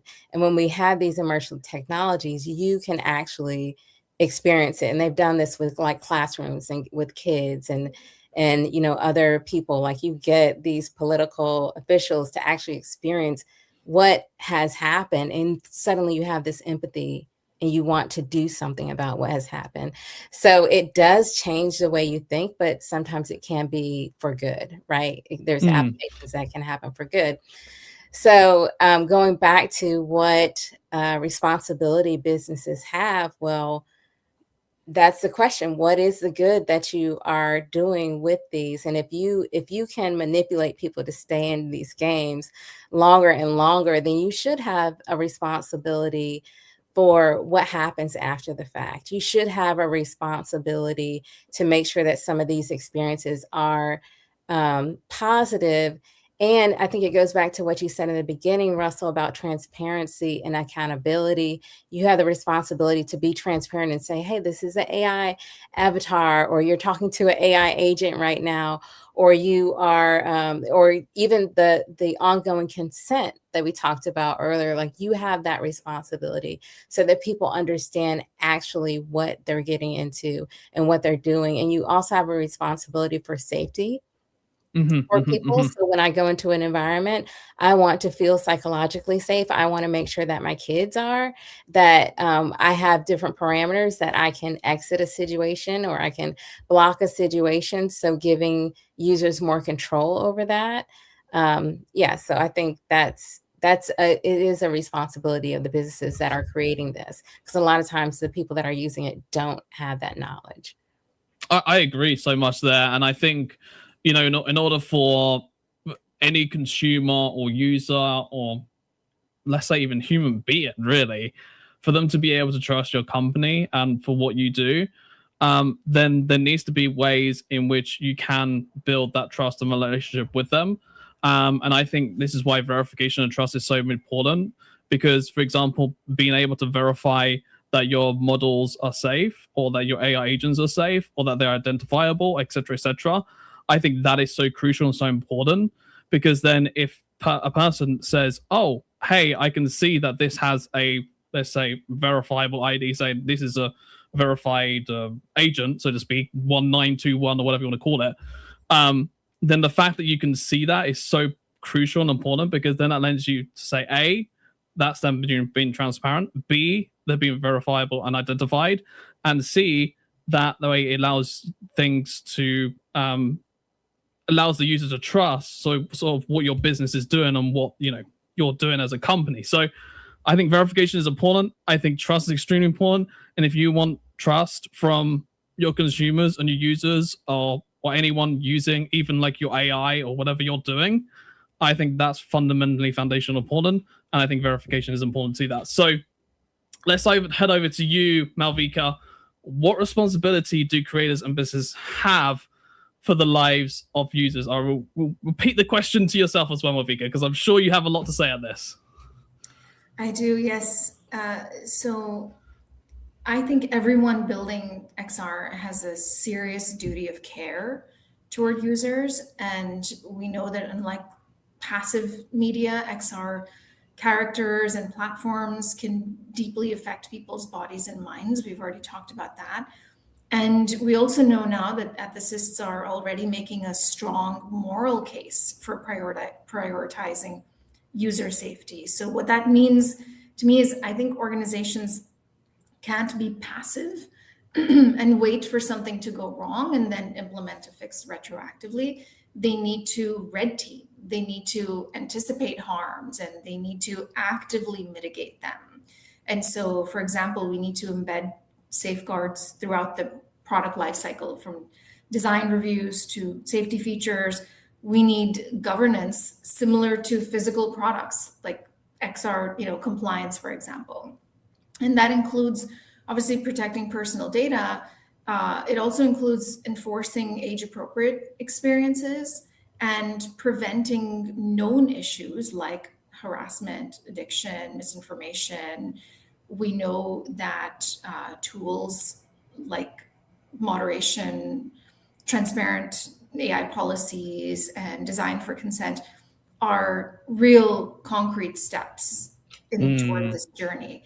And building XR is great. Yes, it's cutting edge technology. It can improve our lives in many ways, like Ellie and some others have said. But this is also diffusing the technology in a way. It's also about diffusing the technology in a way that upholds human dignity. We owe it to users to design experiences that I think enhance their lives, not exploit them. 100% agree. And I think, it's for businesses, it's foundational, like how you're saying, Malvika, from the start, right? Governance, policies, etc., guardrails. But then also adding the additional systems and layers on top of that, like, for example, AI education, like, for example, consent, etc. All of these are multiple layers that added on top, including verification. I would include in that too. All these layers on top are so important because if you don't have all the layers and the foundations in place, then again, that's going to have a distrust. And then if you have a distrust, people are not going to want to use your platform, your business, whatever it is, and they won't trust your brand, and they'll be like, goodbye. So I completely agree with what you're saying, Malvika. We have to start with the foundation on the fundamentals first in order to allow businesses to be responsible for what happens with the users and their lives, so to speak. Is there anything you want to add just to quickly? Yeah, I would say if we treat XR like any other field that is affecting public life, if we think about the regulations, whistleblowing, accountability, then I think that's a good first step toward fulfilling our responsibility to user lives. Absolutely agree, Malvika. Thank you very much for sharing your thoughts. So let's go on to the next question. And Dr. Bradshaw, we're going to head over to you next, and then Eli. So Dr. Bradshaw, my question for you is, what does it mean to feel safe in an immersive world? So, that could be a multitude of things, right? Again, I think there's so many layers and areas within this. I mean, I could even go into trust and start talking about all different areas of trust, but that's not what we're here for. The question is, what does it mean to feel safe in the immersive world? Does it start with consent? Does it start with governance? How can we do that? I think it starts with consent, and then it starts with governance. We have to be aware of what is being tracked. We have to be aware of what's being done within that immersive environment. A lot of times when if you going into Second Life, for example, they have some things that says M for mature, may contain nudity or this or that. They're letting you know ahead of time, hey, these are areas for this age appropriate, and they're putting the age, notifications in there. So I think that's a way to keep us safe within that environment. If we're given awareness of that environment, is it for older audiences or under 18? And if we're given awareness of everything, that way we given our consent to go in there. Because once we're doing that and say, oh, well, I'm over 18, so I can go in there. So we're getting that information to validate it. So I think if we're made aware of things like that, and we're given the consent and the governance at the same time, it can be modified and we can be kept safe within those platforms. I agree. I do agree with that. It starts with the fundamentals. It does start with the foundation. And I think in order for us to create that safe world, especially when we're talking about XR, VR, and the immersive experience, and we're all going to be wearing meta glasses, by 2030. We're all going to be wearing, whatever other brands they're going to be out there, Ray-Bans, whatever. Maybe even Ray-Bans might make their own. When we're going to be wearing these glasses all the time, we're going to be so immersed in it because we're going to be wearing it all the time, every day, like your glasses, Dr. Bradshaw, that we're going to be walking around everywhere, not even thinking twice about wearing them and being immersed in them. So, it is a bit of a worrying experience of what is the new world going to look like? What is the new user interface going to look like how Christopher's saying? And, and what is that future going to be in order for people to feel safe? Because I do have quite an interesting study, and then I'll get your thoughts quickly on it, Dr. Bradshaw and Eli. So there was a study done by the Colorado State University in March 2026, where they used biometric VR headsets to measure basically the pupil dilations and also the eye tracking. And they found that poorly designed VR causes severe cognitive overload, but when used to render accurate 3D spatial environments, VR actually lightens the cognitive load compared to looking at 2D screens, like how we were saying earlier when we're talking about looking at screens. And so it says because of this, because of the brain, doesn't have to work as hard to construct the depth, it advises that 2D is better than 3D at this moment in time. So, Eli, Dr. Bradshaw, we're going to head over to both you. Dr. Bradshaw, what is your quick thoughts on that? And then Eli, we'll head over to you after. I think it's a good way to introduce someone to the environment, especially with since they're doing so many studies, and not only in 2D and 3D, but they've done that same study, something similar to that they have done with people with mental illness. They have used a 2D study, and they saw their response was better with that version of the metaverse environment. So I thought that was interesting, but they did it on a 2D level. So they had it timed and everything situated. So I think it really depends on what it's going to be used for and how they start to implement it in a way to where, you know, it's timed and it's recorded, and just, you know, really analyze to see if it's going to do a benefit or, you know, something different. Eli, what are your thoughts as well? Yeah, and just to confirm, you're saying that the VR or metaverse environment was easier on the cognitive load when it was in 2D, correct? It says it found that poorly designed VR causes severe cognitive overload, but when used to render accurate 3D spatial environments, VR actually lightens the cognitive load compared to looking at the 2D screens. Okay, just want to make sure. So VR is lightening the cognitive load compared to looking at 2D screens. That makes sense to me. I've not talked about it very often, but I co-authored a paper in Japan with my co-author, Kento Oshima, another person, Clifford, in Canada, and then his head lecturer, Dr. Kim at the University of Shizuoka, where we focused on bioinformatics. We were talking about wearables and how even when it comes to getting that bioinformatic data to figure out the implications of technology or just general wellness on people, we focused on sleep. The numbers are not consistent for gathering that data. So we are still making waves within bioinformatics and figuring out the ways that we can even use technology to track the wellness of individuals. When it comes to the cognitive load of VR or metaverse on an individual, the paper that you said makes sense to me. We are essentially doing one part of the rendering. So if you're not familiar with computers, there's a GPU and CPU, and we're basically taking some of that off of the brain a little bit when we're doing these simulations. And then we're working on other sectors of the brain when it comes to actually feeling the simulation. So that's where that load shifts. And that's where we see those effects of anxiety, of the after effects of like, my brain didn't have to process as much, but my feelings definitely did. And that brings us back to the safety of XR experiences. And I think that we're kind of running in this circle of consent and safety and transparency. And I think something that everyone has brought up, which is understanding, and as I would phrase it, education is a key within all of this. 100%. If you are constantly reminded, aka educated, that this is not a real experience, right? If you are informed that there is a way to exit this VR experience, be it you're walking on the street and you don't know who is wearing a meta pair of glasses, right? Or you're going through an experience and you don't know which one is the AI. If you yourself are educated on or informed as to what is part of and not part of that experience, that allows for you to take steps to feel safe. And I could talk more about this and what I've seen with older adults, which I often tutor in my community. No, I completely agree, honestly, and I just thought the study was very interesting, you know, it's always very interesting, you know, reading out new studies or when new things come to light. So I thought that was very just, you know, interesting. That's why I wanted to share with you guys. But I thank you for sharing your thoughts, Eli. And like I said, I completely agree with everything that you're saying. And so same to you, Dr. Bradshaw.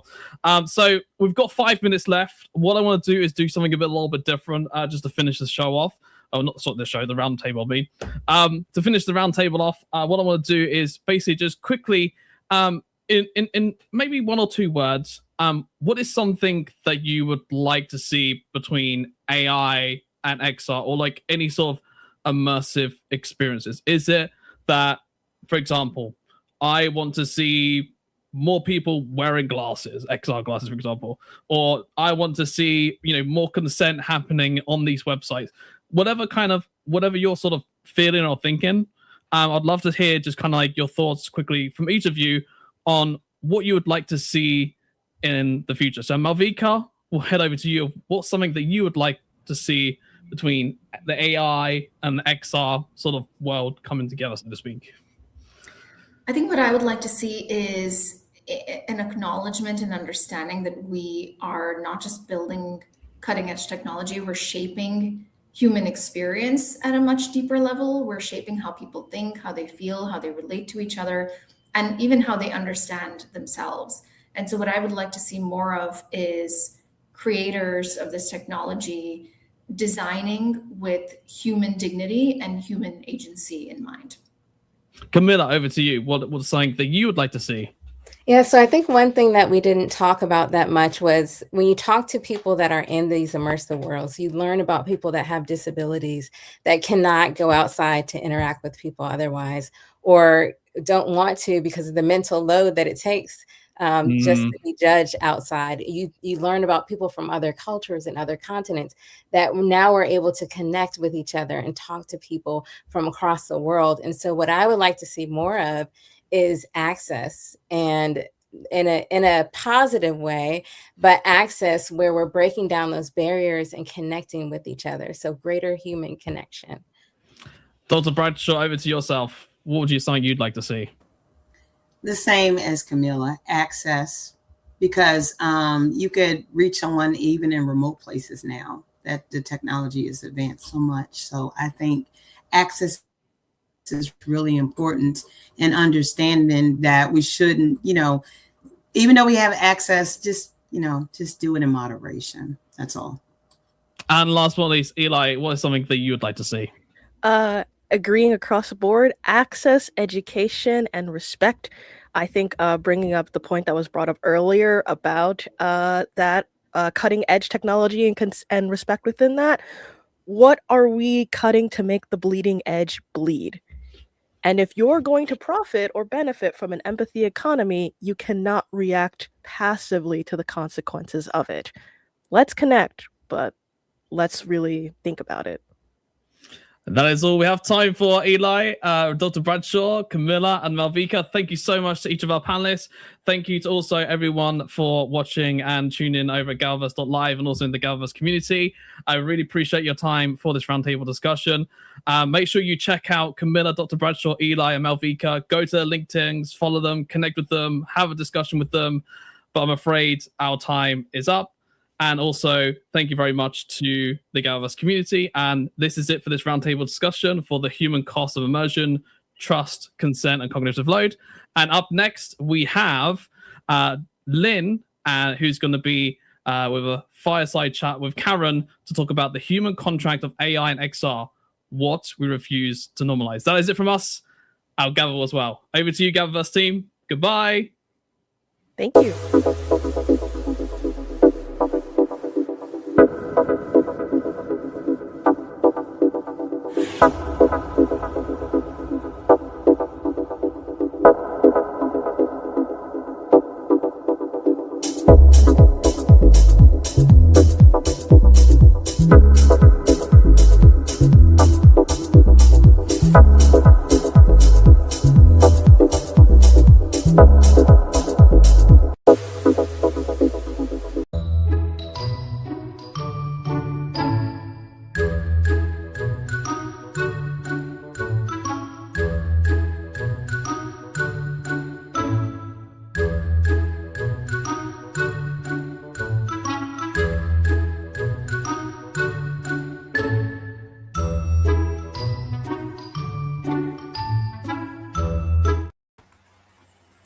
Hello and greetings. Welcome to the first Fireside Chat, GatherVerse AI XR Summit for Humanity. And with me, I have our special guest and of course our special... And coming on stage, I got this one, Russell. Thank you so much. And sorry about that, Karen. And welcome back to everyone that's come to join us for this live Fireside Chat. A few little bit of difficulties, which is natural when we're still figuring out this online world of existence, Karen.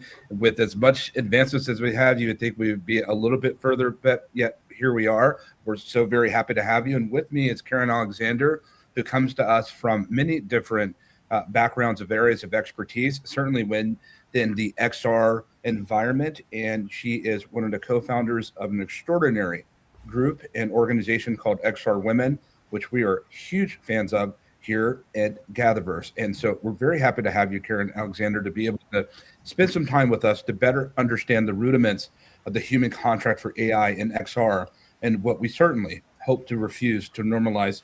Welcome. Thank you so much, Christopher. I'm delighted to be here, and really enjoyed the last panel. Some great thoughts and perspectives were shared there. And we too at XR Women are big fans of GatherVerse and are glad to partner with you and to see many of our members speaking here at this summit. Many of your members are speaking with at GatherVerse for quite some time, including yourself. This is certainly your return back to this concentric circle. And we sit here and we think about, why do we have organizations such as XR Women? Why do we have the need for it? And obviously there is a need here in the path of innovation, where we need greater representation. We need a sense of equilibrium. We need to be able to put bigger spotlights on the type of leadership that we see within the women's organization. We think about the medical theater and the influence of technology within such. And it certainly doesn't need and shouldn't be just one way in terms of what's developed and innovated for our bodies, for our experiences, and for really the things that we interact with in life. I want to walk with you for a second. There's this very powerful ascending moment that we see happening when it comes to XR and AI, visual intelligence.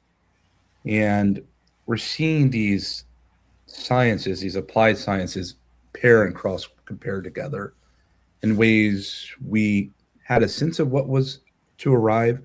And we're seeing things that we haven't necessarily have ever heard before. It's part of the fascinations of innovation, isn't it? Karen, really from your lens, because you have a thick background as an educator, you've been a major advocate for education. We're moving so fast, and we're accelerating at a hyperscale rate. How do we keep the masses of technologists and creatives, let alone citizens that are doing work outside of technology but using technology? Do you have a sense on how we're to educate and to keep people up with this progressive scale? Is this one of the reasons why XR Women was founded? Because I just see such a corpus of intelligence that's amassing and brewing, and installations and things that are being shown from your organization, that it seems to me you're keeping up at tech speed and maybe moving ahead of it.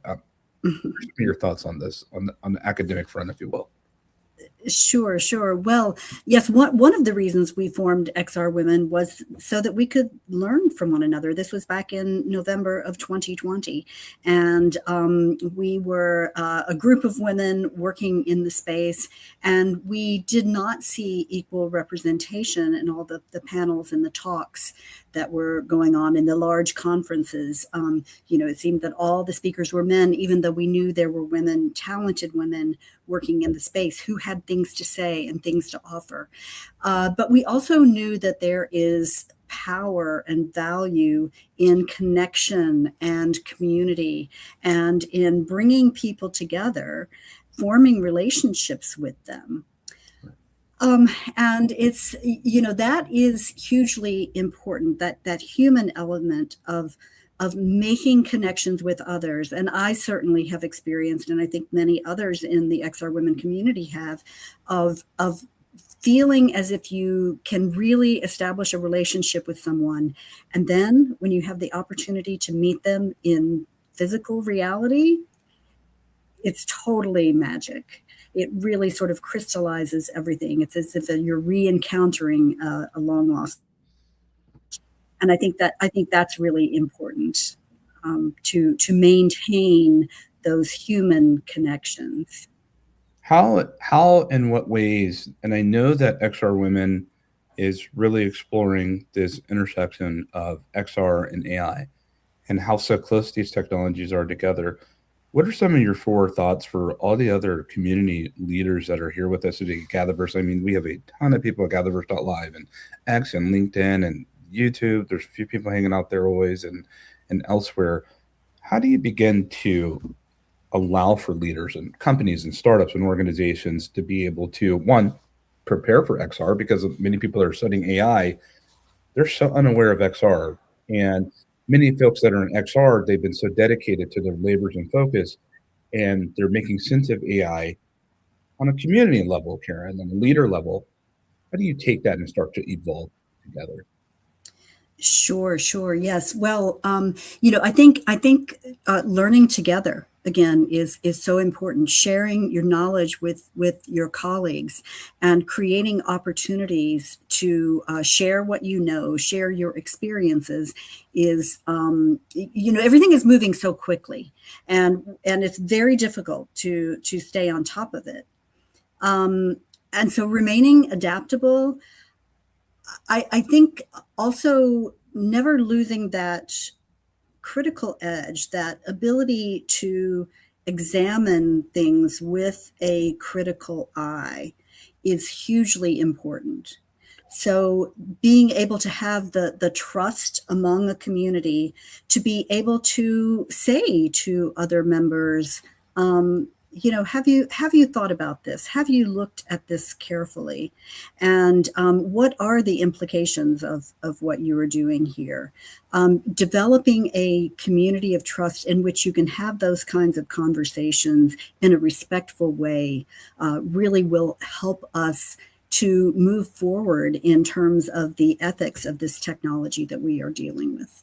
What are some of the challenges that you face within this endeavor? Because having community participation within a community is key, because a lot of communities, they're not as elastic. They don't have that glue to keep their members with such fidelity as I see with XR Women, which is very impressive to me, and especially in this particular time, for this vertical that may seem so, you and I are used to it, but there's so many people that are still very unfamiliar with it. But I see just this fidelity of these women leaders that are from all different types of backgrounds, which is certainly impressive to me, and it's proactive. What are some of the challenges to sustain that, to keep this thing going and to scale? Wow. Well, the challenges are many, Christopher. It's not easy. And I've been doing this for more than 5 years now. And many of our leaders working to keep the organization going have been doing the same. We volunteer our time to make this happen.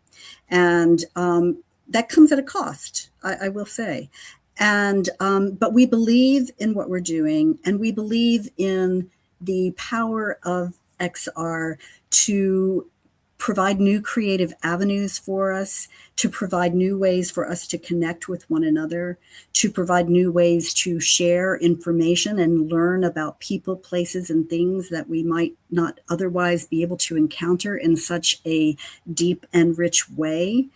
But in terms of keeping the community going, we have grown organically.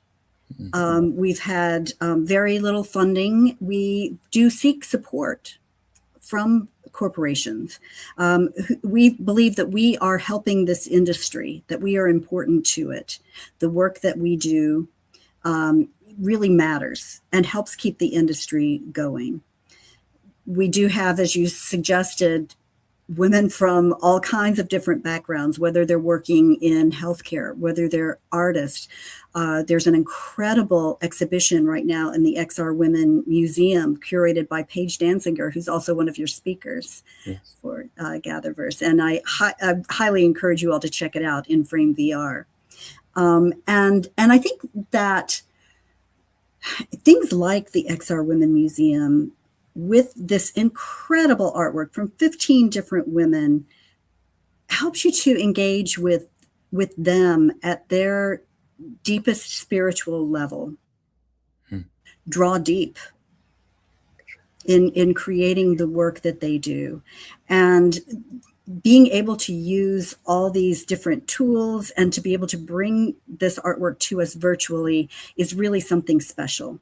So I encourage everyone who's listening here to pay a visit to the XR Women Museum in Frame.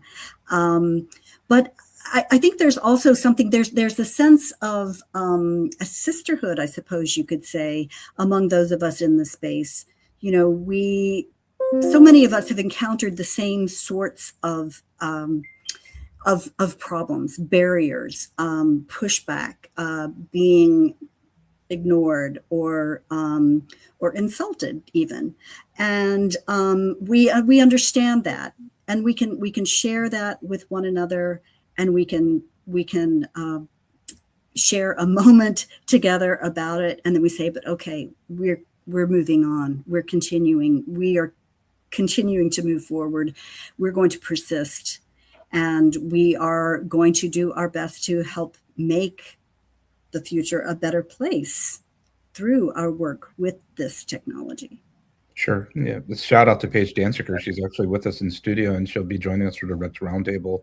I think you and I both know of the extraordinary work that Paige has really contributed to this industry globally, and the many people that she's helped unify together in this technology. I think it's just outstanding work. And at the same time, within the same breath, Karen, relatable to what you're expressing, audience, we have so many different organizations, women-founded organizations and led, that are severely underfunded. Mm-hmm. And I'm telling you right now, I sat there as I was listening under the auspices of Karen, thinking about all the organizations I'm familiar with in technology, not just within XR. And to me, XR Women probably sits at the very top of the spear for me as an organization, that I think it goes about it the right way. The organic growth is outstanding. I've seen it directly impact people's careers and lives in creative ways. And it does so much good for the environment. I hope that whoever's out here listening, that if you're in need to align with an organization and to want to support, and even in philanthropic endeavor or partnership, XR Women is the better way to go. I stand that. I put my professional toes on that line, and so I hope that you would consider. I'll say this with the 2 minutes that we have left, Karen. I would like to ask you. We talk about what we refuse to normalize, what we know that needs to be made different. From your very deep lens of experience, I can remember sitting on stage with you, virtual stages, years ago, education summits, and being in the metaverse in different environments and in person. I've known you a very long time. You've been so diligent and consistent.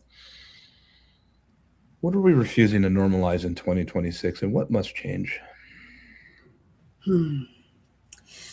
Well, I think we refuse to normalize the commodification of our human essence, and the ways that we are treated as forces to be moved rather than as beings with dignity and with thoughts and rights of our own.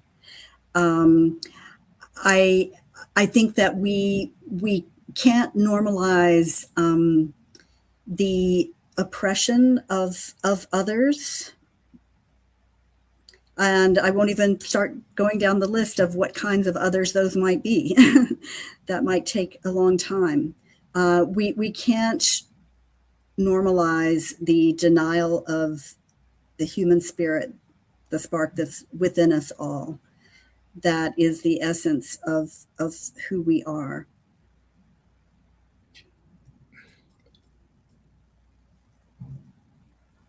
Do you see a light in this very dark period of innovation? We see so many people that are becoming unemployed in XR. And I do look at XR Women as really a safe, concentric circle for progress. Do you believe that we're headed in a better way when it comes to the XR industry as a whole? Or is it time for us to take more of a pragmatic, honest look and figure out what are the next steps for this industry to go in? You're one of our pioneering leaders. I would be remiss in not asking you this before we exit this fireside. Sure, sure. Well, the times are quite turbulent, and but they're also exciting. And what I'm seeing is the sort of expansion of the range, the continuum of what we consider XR or immersive media, the many different forms in which we interact with it. And I think many more people are interacting with it than even know what those terms mean or have even heard those terms. It is becoming part of our lives. And so these are turbulent times. They're difficult for us. But I think that what I'm seeing and what I'm doing myself is sort of taking that little step back and starting to really theorize now after 10 years in this industry, to theorize what this technology is and what it means to us as human beings. I think we're at the point where we can start to do that now because we're not just thinking about virtual reality in a headset. That's not all that XR is. There are many different ways that we can engage with spatial media in meaningful ways, and that's happening in industry, in healthcare, in education, in the arts, in so many different fields. And we need to be able to step back and look at it critically from a larger perspective. Indeed. Karen, as quick as it comes, as quick as it goes, our time is well spent, but spent. And audience, I hope that you would take time to connect with Karen and to follow and to join her, support her work and her colleagues in the extraordinary work that they're doing. They are partners of GatherVerse for a good reason. Um, and we're faithful to our commitment with them. And so, Karen, thank you for the outstanding service that you give to community.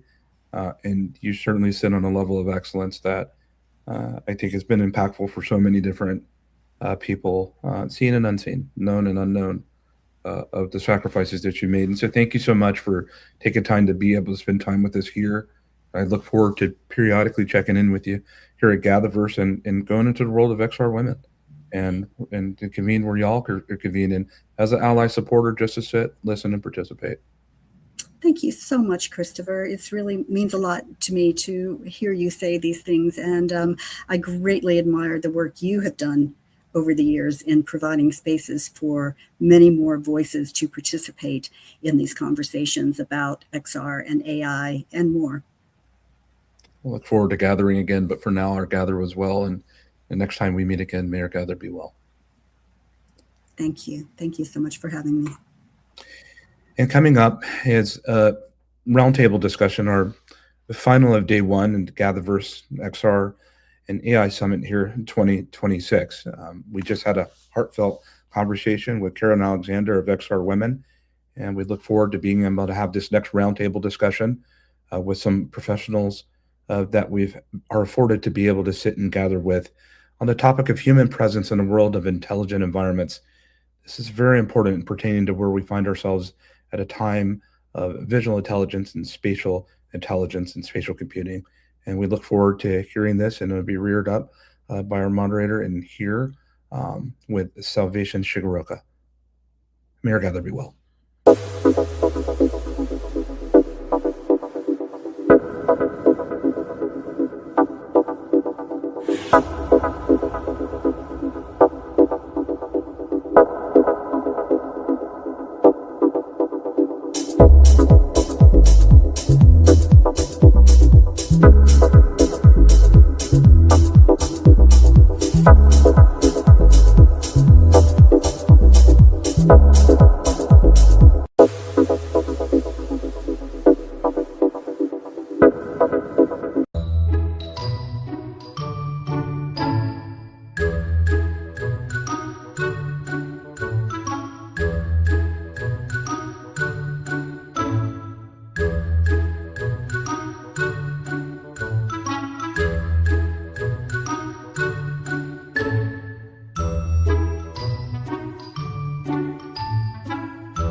Hey, Salvi, you want to unmute your mic real quick?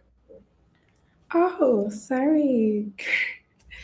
Greetings. Welcome once again to GatherVerse AI XR for Humanity Summit 2026. That was a lovely fireside chat with Christopher and Karen. And it's really nice to hear the work the XR women are doing out there. Amazing work. Shout out to the XR women community. And let's move over to why we gathered here today. We've had the opportunity to start the summit with amazing fireside chats, roundtable panel conversations that's touched more on AI and XR and what it means to us in our current world. Before we go into the conversation, panelists, thank you for joining us today. Thank you for joining the summit, and we're happy to have you here. My name is Salvation Chigaraka, and I'm joining you from the seaside town of Lagos, Nigeria.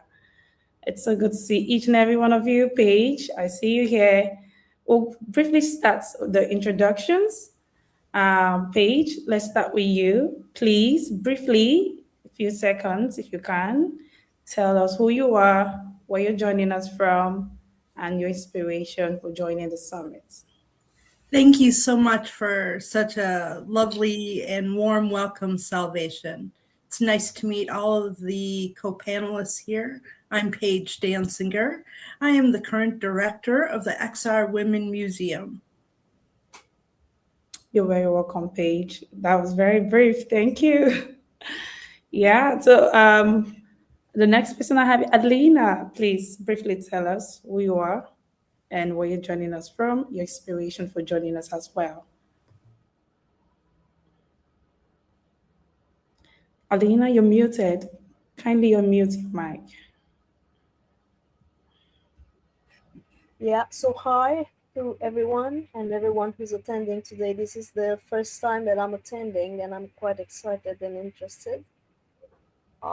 Few words about me. I'm a shifter between ecosystems since 2011. Right now, chief ecosystem architect for the Oasis Web4 innovations. Yeah, I'm really excited to be here today and very, very curious. You're very welcome, Alina. It's good to see you. And we don't have jingles, but welcome to the GatherVerse community. Thank you for joining us. Dr. Z, please. Hi, everyone. Hopefully you can hear me properly. Yes. Hi, I'm Dr. Z, or Zainul Khan, and I'm hailing from beautiful Trinidad and Tobago in the Caribbean.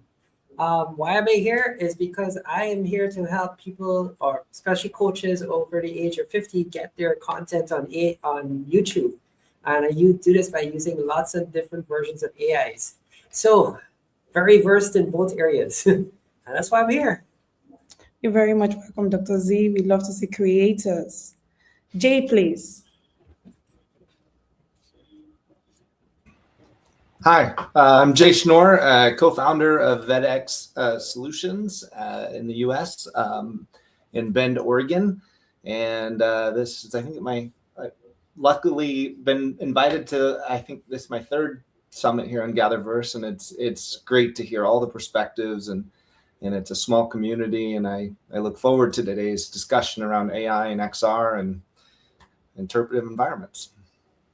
You're very much welcome, Jay, and I also look forward to your contributions to the panel. Orestes, we meet again. You're welcome. Tell us who you are. Hello, everyone. Hello, Salvation. Long time no see. Yeah. So my name is Orestes Spyro.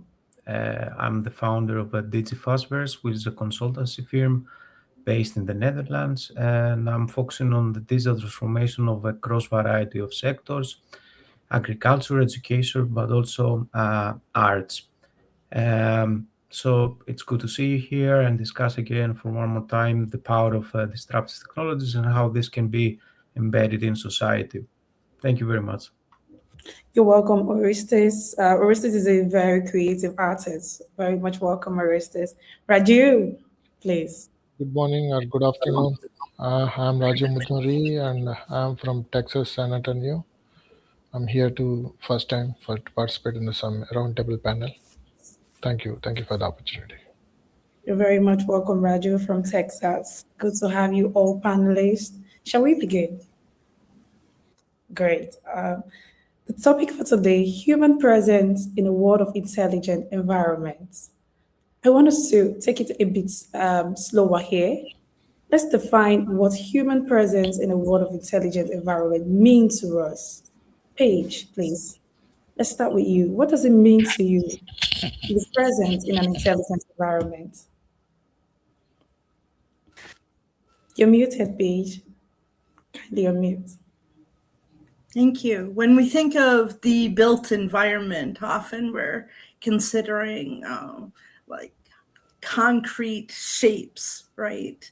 But our heartbeat is the center of the city, right? Where dialogue and thought and change happens, where people come together and grow. Ultimately, when one considers what human presence is, it's not just a collection of data, it's a collection of heart.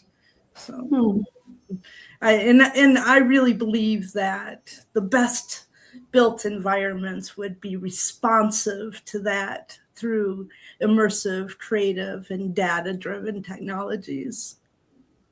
Lovely, Paige. I love how you said it's a collection of hearts. Alina, let's bring you into this. What does it mean to you to be present in an intelligent environment? I was just thinking about what Paige said, a collection of heartbeats, of heartbeats, because energy transfers into currency lately.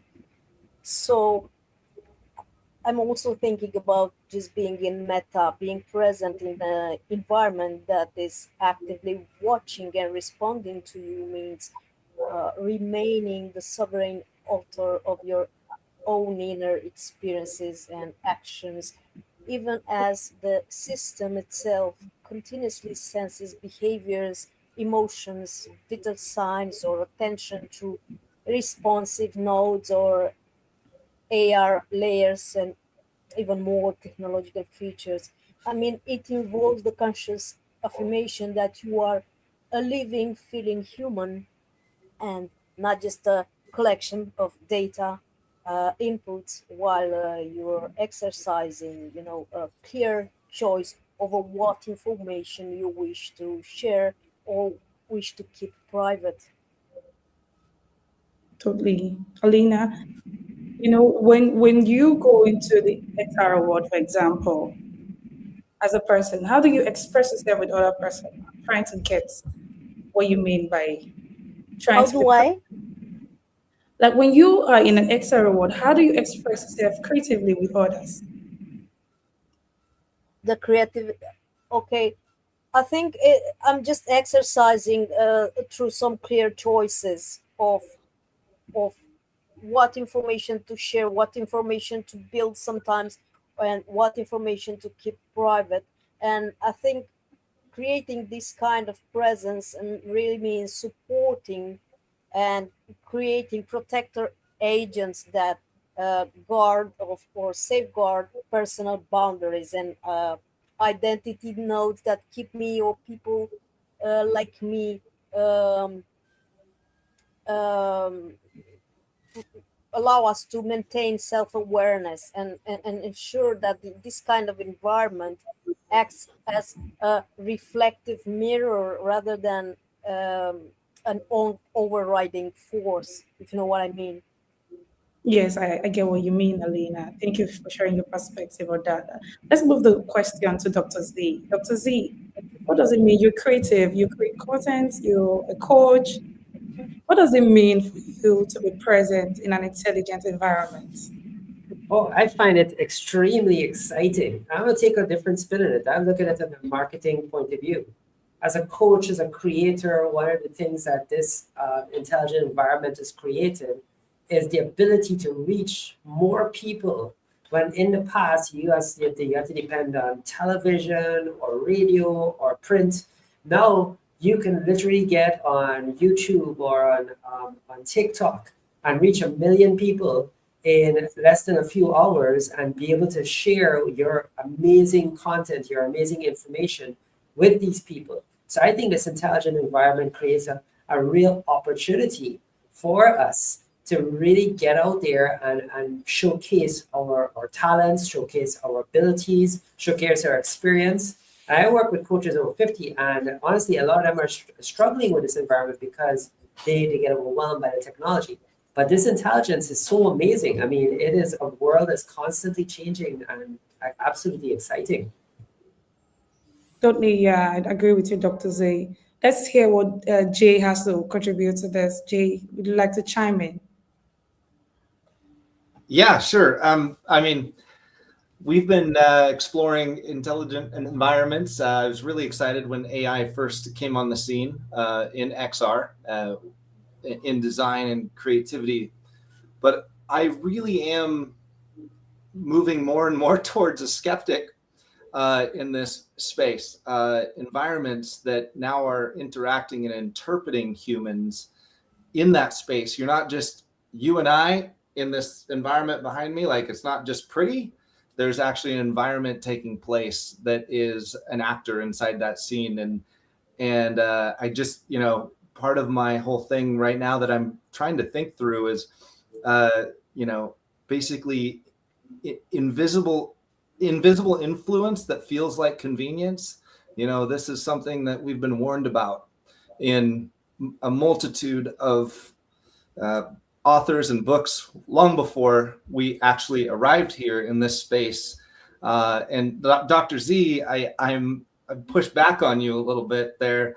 The ability to efficiently get content out reduces our humanity to connect over specific things. So it seems like a lot of things are produced for efficiency and rationality, but humans are not. We are irrational, emotional creatures that are trying to find the best environment that fits us, rather than have the environment start fitting humans for the environment. So Yeah. I've moved from like a really excited person because I love Star Trek and every sci-fi movie and novel that ever came out, to like 80% terrified. So Jay, your perspective on this question is something I've been looking forward to hearing, because we're moving from the social media that we interact with our cell phones to an XR world where we can become avatars and not interact as if we're there, right? And that's a very big shift to us right now in 2026. Orestes, I see you nodding. Do you have something to contribute to this? Yes, for sure. I would like to start with a question. Let me rephrase the question. What does it mean to be present in the moment in an environment that's actively watching and respond to you? Because sometimes it's difficult for us as persons and human beings to be present in every moment, and moreover, with an enhanced spatial layout that translates into carrying a second consciousness. So I would say firstly that it's a part of an experience that takes you on not the way you view the room, on the way that you view the room enhanced with capabilities that they put you behind it to a second thought, the artificial, let's say, thinking of an artificial second intelligence, right? Okay, Orestes, I get what you mean, but I have a follow-up question with what you just shared. When you move into an intelligent environment as a human, what does it feel like for you interacting with others? Do you connect with them as humans or just avatars? Do you also carry along the reality of the physical environment into the virtual environment? The possibilities are endless, and if you also take into consideration the latest developments in the domain of Gaussian splatting, in which you can combine realistic environments with virtual avatars, I think the level of communication will move to the next phase in more intuitive ways, and in the level that enhances communication in let's say a gamified but also a realistic environment. So I think the term of present in the moment will shift to different directions from that moment. So yeah, like I have interacted with many persons in virtual environments in various locations. For example, at the stem of a flower, or in ancient Egypt, or into the moon, and we had like conversations that they were like beyond the limit of imagination. So yeah. Orestes, thank you for sharing your perspective on that. Raju, we're coming to you with the next question, of course. You hear me? Yeah, I can hear. Can you hear me? Raju, you're a creator, an architect specifically, and you build systems. Tell us, how do we design intelligent environment for human agency first? So we should think we should consider two things: one for the betterment of the society, and the other thing is not to respect the privacy of the people. So one way we should help the communities to grow together and help them to achieve their things through the content and other things. And also we should also be aware that we should check the authenticity of the content.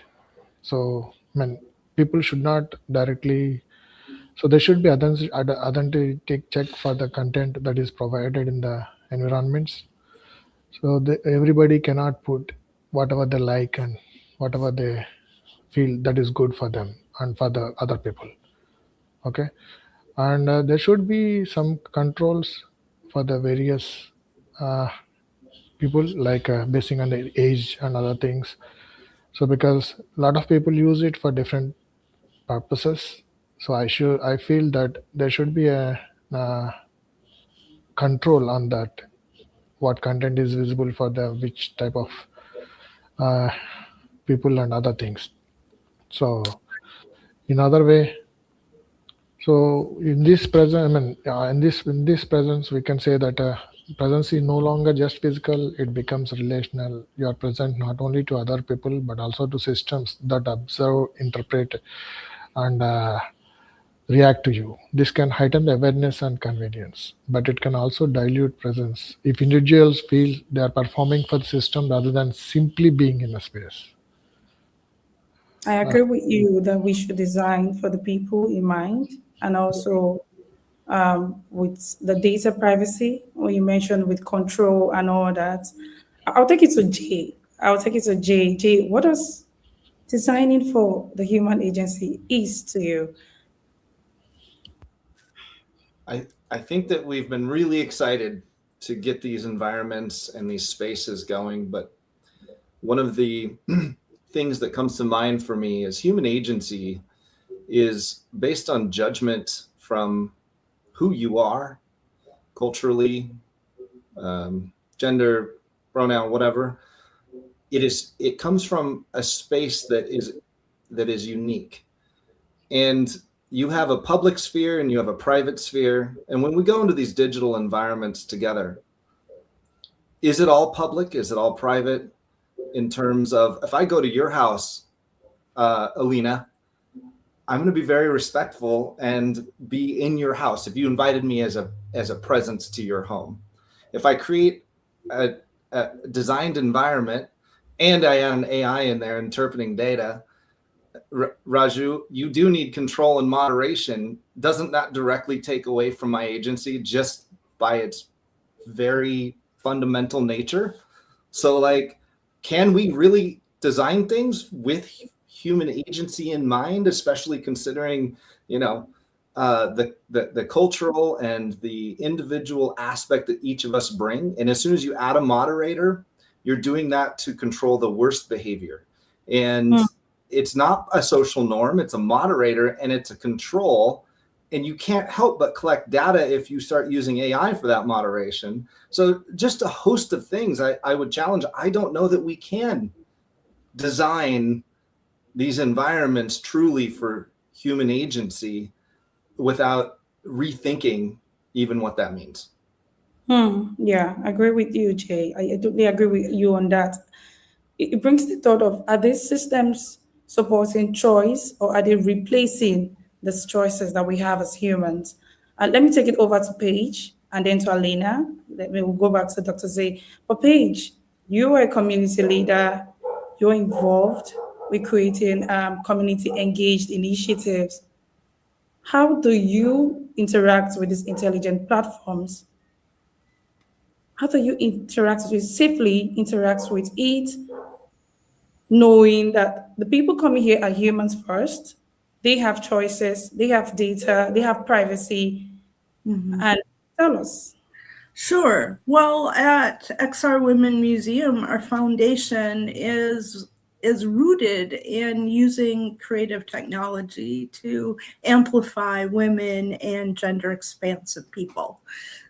We have a core ethical praxis. And in fact, our current exhibit even has an essay really surrounding like the X in praxis and equating to exploring what that X in XR really could be defined as. And I think that for me, within this essay, it really tied back to something that Alina was talking about is agency and sovereignty. And as Jay is saying, there is no way that can be. And I agree, because I think even in our most well-intendedness, okay, everyone who visits XR Women Museum, I have your data. I know how many visits happened certain days or in a week periods, and who that is and where you stood and what you clicked on. Thank you for clicking. But structurally, I live in a city where, in Minneapolis, Minnesota, where the very technologies that we're using, some people purpose-driven for good, those technologies are turned around and used against us for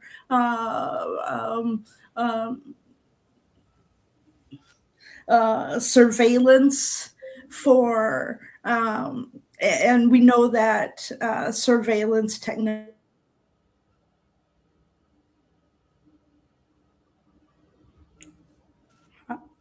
Paige? Can you Paige, hear you us? got redlined. Yeah. Oh, we lost that there. She'll be back. She'll be back. Alina, how about we continue? Oh, you're back. I'm sorry. I'm here. Anyway, but all the ways that technology is being used against us, and even in this horrific war that's happening, the way AI is being implemented, and all of the I'm sorry, but not sorry, but all the ways that immersive technologies are used for hurting people in the world through military, through structural racism, through just all the ways that it is embedded because of our society. And should we say, oh, we can't design for human? Okay. I think she was getting to the best part right there. Thank you. We have to be committed to using our technologies every day to fight against these structural inequities. Like Yes. it is our more than full-time job. It's our right and duty to do that. And we have this privilege while we have this privilege. And so my Wi-Fi doesn't seem good. I'll cut it at that. I always tend to like push it in these discussions to the taboo, but that's the problem. We can do the best we can, but we have to change this gigantic social structure. And since we can't, then we need to all work together to make it as best as we can. That's where that love comes back to. Yes, I agree with you. I agree with you that we need to change the moral code. I think it was on the first panel with Christopher and Sylvester, and she was mentioning how this technology are now being used as weapons, and all that. And that's the reality we live in. In the wrong hands, we do not have good technology. In the wrong hands, we're creating the future that is harmful, right, Jay and Paige? So I totally agree with you on the perspective. Bringing Alina and then Dr. Z and then Orestes and Raju. Alina, let's take up the conversation a step further. How are intelligent environments changing the nature of human connection in shared spaces? Well, I was just thinking about um, concept of freedom by design on what Paige was saying and on what you were discussing. uh, Sometimes a hammer can be used to build or to destroy. Yeah, I'm going to answer you to this question right now about the intelligent environments and how they're changing the nature of human connection in shared spaces. Well, I think these intelligent environments, and I don't know, maybe I've been in them since 2006 when I joined Second Life, maybe not.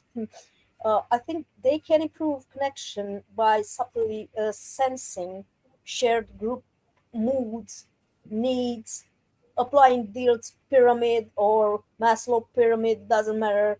But they can depict as well the energy through community defined nodes. And that's helping people feel more in tune and collaborate more naturally, or at least this is how it should be. But however, they risk weakening real human connection when the system predicts social dynamics too accurately. So people may stop practicing the effort of reading each other's facial expression, let's say, like in nonverbal communication, the tone of voice or the body language directly. Then these are just a few examples, but um, to protect genuine relationships, I think the environment, any kind of environment, uh, must deliberately preserve what we call productive friction, the unmediated moments where people meet each other, or avatars meet each other, or agents meet each other, without pre-processed cues or suggestions. When we have those a lot these days, yeah, shared spaces should enhance and not replace the spontaneous and sometimes even effortful beauty of direct human to human interaction. Alina, I agree with the idea of agents needing each other, and I agree with that idea. I think it's fascinating. If there's this connection, that way it's easier to keep each other in check, right? To forge better mutual connections. Um, let's have Orestes contribute to this. Yes, so I would like to make a small categorization here in what we are considering shared spaces. Shared spaces can be either fully virtual, immersive, like virtual reality spaces, or mixed reality spaces. In terms of the mixed reality spaces, I think the nature of human connection, it's also tightly correlated with the current regulations. For example, when there are not clear regulations regarding the digital identity and digital identity protection in shared spaces, how can someone be protected in terms of categorizing the way of speaking, sounding, even walking into public, and either private or sensible data that can be projected throughout this immersive Googles, let's say. Yes, in terms of agentic AI workflows, I think that yes, the human connection is also is shifting towards a more personalized connection and direction of these large language models. And also, I think the regulations, they have to be a little bit more tight and controlled after this large amount of data that have been taken from this mass rollout of these technologies to the public. Orestes, I have a follow-up question for you. Can you say that we're connecting more or less deeply now with this intelligent environment, mixed reality, virtual reality? Can you say we're connecting more as humans or less? Every technology needs sometimes to like a little bit of time to be accepted from societies and be fully integrated with into a fair framework. But judging by the picture from um, the massive distraction, the dopaminic, let's say, generation of being into uh, an artificial world in a phone or in a screen or in a tablet, I think we should be more consciousness about uh, firstly the human connection and then the connection with nature, and then enhance these connections with other technologies that they can help us also leverage the potential and understand more about the real environment, or what we'll call real environment in this dimension. Thank you for sharing with us, Orestes. Let's come to Dr. Z and then we'll go to Raju. Dr. Z, we're coming to you with the next question. What happens to autonomy when systems anticipate us? Well, autonomy is a human thing. And a lot of times I see in this discussion, we're talking about the technology and the AIs and all these things, but these are just tools. I will second Alina with saying hammer is a hammer, depending on who's using it, right? And all the technology that exists out there is all tools. What the connections are in terms of is how humans we're seeing both sides of it. I say it changed. It's not changing anymore. It's already changed. Social media changed that. When YouTube, when Facebook came online, when TikTok came, they changed it from social media to interest media. So does autonomy change? Autonomy is a very human-based experience. And we are generally autonomous beings. And I think what technologies are going to do is not change our ability to be autonomous, is changing our ability to communicate with each other in different ways. Look at how people are interacting with AIs now. They're preferring to speak to an AI than to another human, because the AI is giving them some sense of care or some sense of empathy that they're not getting from other humans. So I gotta say, human nature, I mean, we talk about how we're tracking, how they can be used for military purposes. They're tracking our data. They're doing all these things. But those things have always existed. You go back to Napoleon, he was tracking data. He was trying to figure out what his enemies were up to. It has always existed in human nature to do that. Our ability to be autonomous comes down to our very natures, not based on the technology and what the automated systems are coming out to be. AI will change. AI will evolve. Humans have been pretty much exactly the same for hundreds of thousands of years. So what is changing in autonomy? I don't think our autonomy will change. I think how we use our technology will change to maintain our own personal autonomy. Like, I don't have Alexa in my house. I don't want to. That's me making a choice and being okay with that, right? And it's the same for everything. You don't necessarily have to have a phone. There are whole cultures in the world that never saw a cell phone. So that is entirely a human basis and nothing to do with the technology itself. Your maintaining autonomy is up to you. Dr. Z, thank you for sharing that. I do have a follow-up question with what you just shared with us regarding the autonomy. Okay, I'm going to ask the question with this perspective of using AI. We have ChatGPT, Claude, and so on. There's so many now, right? And I'm going to give a good guess that you use some of those platforms yourself as a creative. With these systems already designed, can you say that you're using it autonomously? Yes, I am, because I am deciding. Like, for instance, this morning, I'm a medical doctor and I have a medical clinic. And I was talking to my receptionist this morning about how to respond to patients who saw our social media commercials. So, and I created a whole bunch of prompts that allowed her to then answer questions patients are asking. When I was going through it, I now had to go through and adjust it and adjust the answers to match our cultural differences in Trinidad and Tobago. That's my autonomy.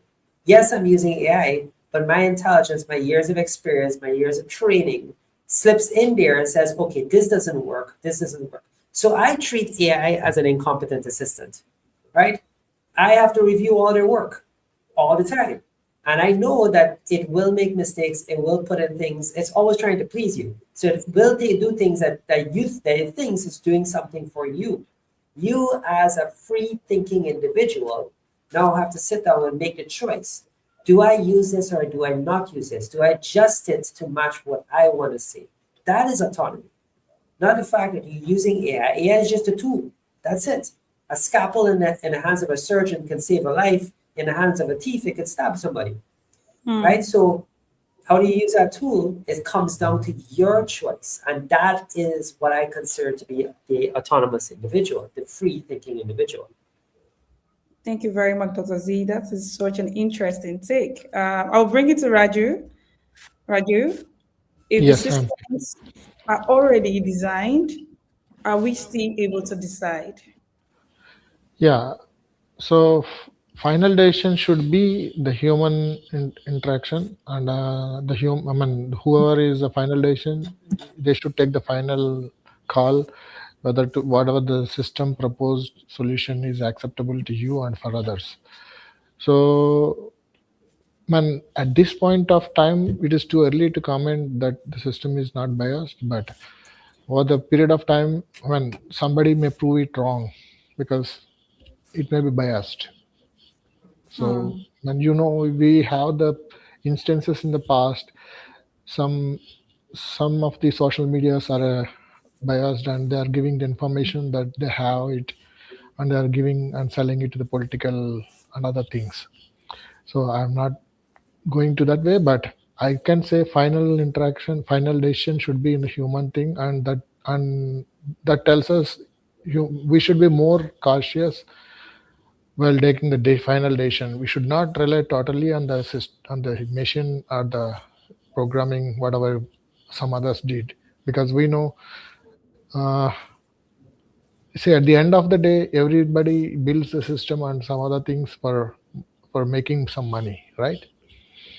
So we never know how they're going to get back that money from what they invested. So they can rely on other things which we never know. So we only use it. We think if you rely 100% on it, I can always say there's a danger. Okay.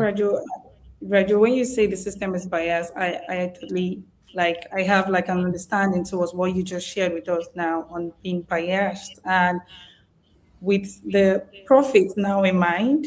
I mean, if I build something and I invest my time, my money, my human resource, I want to make profits. It's natural as us as humans, right? Yeah. But then the end users, how do they suffer these things? How do the end users suffer these things? I like to take the opinion of Jay on this and then Orestes. Jay, I'm coming to you now. What do you think autonomy is like currently using these intelligent systems? Non-existent. I don't think we have autonomy, Dr. Z. I got to push back here. The fact is that these models have been trained. Nothing is free. I was speaking to a consultant the other day, and he's working with companies, and you have a receptionist at a human receptionist at the front of your company, and she wants her emails to sound the best she can. She receives an email from a confidential client. She puts that email into her free GPT to rewrite it, but she's sharing confidential information to get the rewrite on that free version. And so she has involuntarily shared the information of that confidential person to the training of that GPT, and the next person that writes and triggers something might get information based off of that, just the email rewrite. There has not been an agent released that is a rewrite of our moral code or a rewrite of how we want to do better. We've just replicated really terrible pieces of humanity's drive to control through efficiency.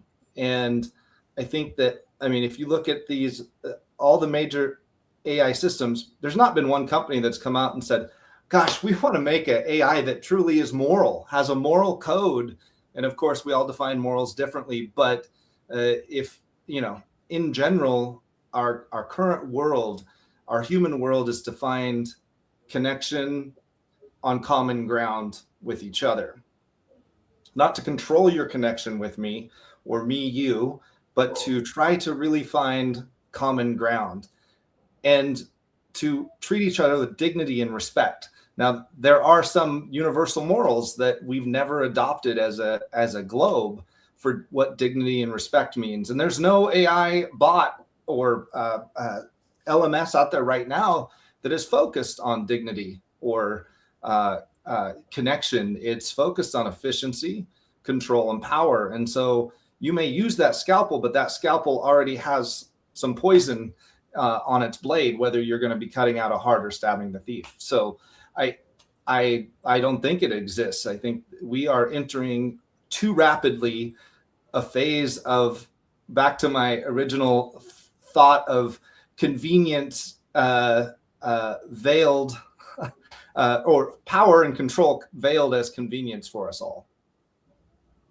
Jay, thank you for sharing your expressions, your perspective on that. We do not have much time on our clock, but then I'll move to Alina to share more on transparency within the environment of the transparency of intelligent environments. Alina, do you think that these environments are transparent? With what Jay just shared with us, it's currently designed with efficiency in mind, fast replies, fast results. Do you think there's transparency in the system? Yeah, well, Jay talked in terms of a T-Ford model back in the beginning of modernism. And I understand that set of proficiency and so on. Now, the real human values come outside this design of AI. And just with the simple, applying a simple method like the Dill's pyramid of neurological levels of change or anything else to input the scrapping or anything in AI could help. There are many ways, but yeah, I'm gonna answer your salvation and I'll try to be short. I think intelligent environments in a way or another should be highly transparent and accountable. They're not so far. I can't say they generally are. The system should give clear plain language explanation of what it's sensing, what inferences it makes, and exactly how these inferences influence its actions. I mean, I've seen that in the European Union AI Act in the Article 13, which is very important from a perspective because it shows how we need to require high-risk systems to be designed so that users, deployers, can understand and appropriately use these outputs. The outputs. I mean, users must own their data through bottom-up governance, easy rights to audit, correct, challenge, or delete both raw data and derived models and so on. And on the other side, we have the protector agents plus techniques like dual encoding and zero knowledge proofs that can keep personal information safe and to prevent black box behavior and to build real trust through ongoing real-time accountability. And yeah, trust can evoke trust, but for now, the answer to a question is generally no. Oh, from my point of view. So, Alina, you think the system is not transparent currently? Not completely, not enough, and Not I'm completely, sure not about enough. that. Paige, I see you nodding. You agree with that? Yes, I do think it's not transparent enough. I think that there are all kinds of ethical and system interactive ways of limiting actually the depth of the intelligence that there really may be underlying that we don't have access to knowing. I like lately, even when I go to get groceries, I'll wear like clothes that limit the detection of AI. And I find that I'm also doing that in virtual worlds as well. I want to be seen, but I also don't want to be seen. I want to be seen on my own terms.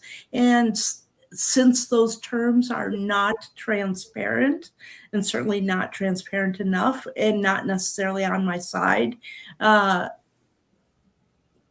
so I think it's important to create the levels of control that are right for you. At the XR Women Museum, currently in our Visibility as Practice show, we have 15 artists from 4 countries, 4 continents, showing how they choose to show up. Paige, I'm sorry, I have to cut you there. Our time is up. It was Thank really you. nice to have this conversation with you all and hear your perspective on the subject on human presence in an intelligent environment. Thank you everyone for joining us. Orestes, Jay, Dr. Z, Alina, Paige, yourself. It's really good to be on this roundtable panel discussion. Audience, speakers on LinkedIn, please follow them, connect with them. Follow Dr. Z, J, Orestes, Paige, and Alina. They are doing amazing work in their different fields and learn more from them. Thank you for joining us, panelists. Alcada as well. Thank you, everyone. Thank you. Bye bye. Bye-bye.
So much said and expressed in this short, encapsulated little moment in brief time that we've had together.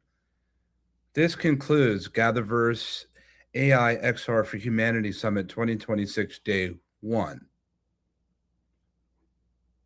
We learned just a bit much more about the power of immersive technologies and its influences on society and culture, and the desperate need for greater accessibility and support of different organizations that are dedicating their whole entire practice and credo for ethical considerations and governing and trustworthy structures when it comes to verifiable information on the systems that we adopt every single day, and the pragmatic need with the sense and the urge of desperation for the founders and the startups that are building at the final cups of the frontier, that are building at a time where innovation has never extended in such fashion, for founders, leaders, pioneers, and those that have government and public and private sector work to be mindful that we're building not around the technology, but building around the needs of people. The needs of people. What a concept. What a consideration.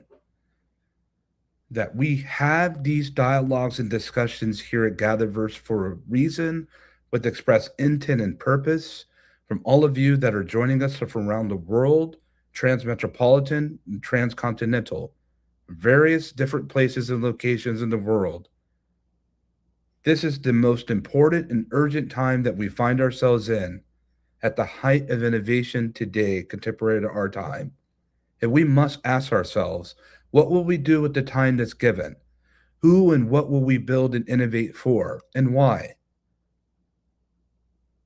But I only realize and come to appreciate of late that I'm speaking to 0.1% of the people in the world. And if you're here today, consider yourself amongst the ranks. Some would say this is only for the initiated few. There are so many people that are doing their best and clamoring for opportunities to build a unicorn that will never exist for their lives. The plan B has been thrown out the window. I'm seeing more people in work and professions that have now had to resort to becoming consultants and advisors. And this is the first time they've ever had to do it in their lives.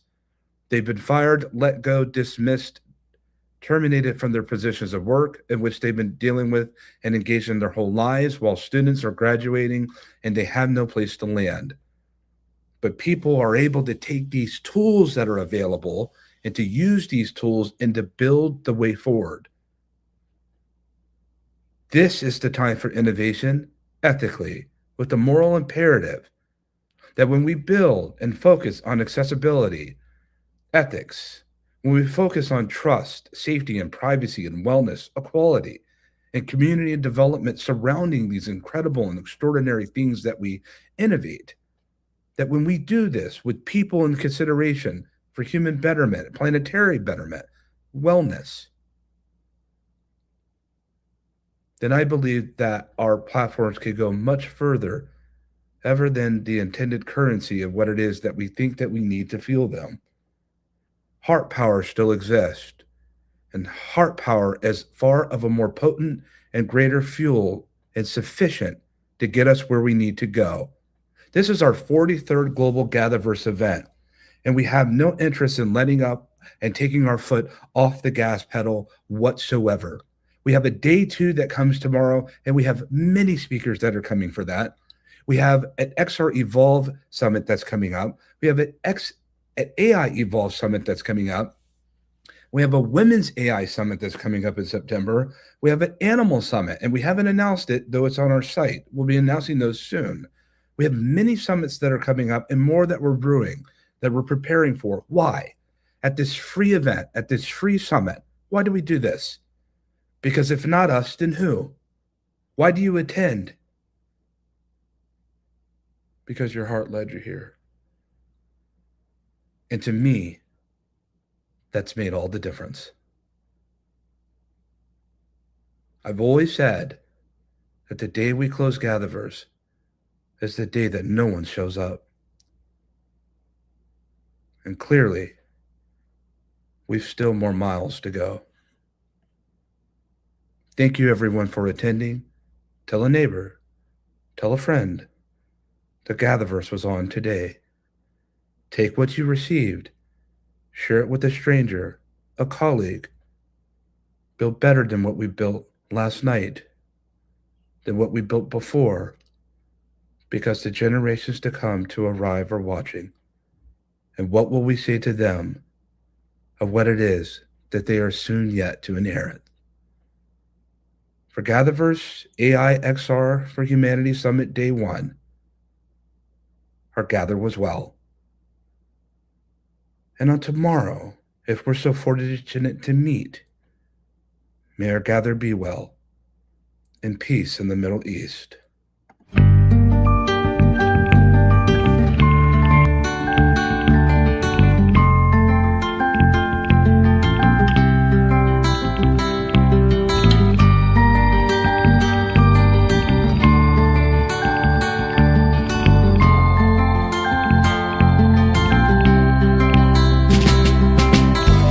Touched the walls of the city streets and didn't explain. Sadly showed us our ways. I never asking why.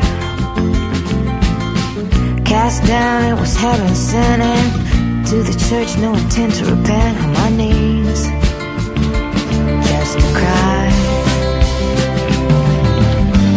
Until you travel to that place you can't come back,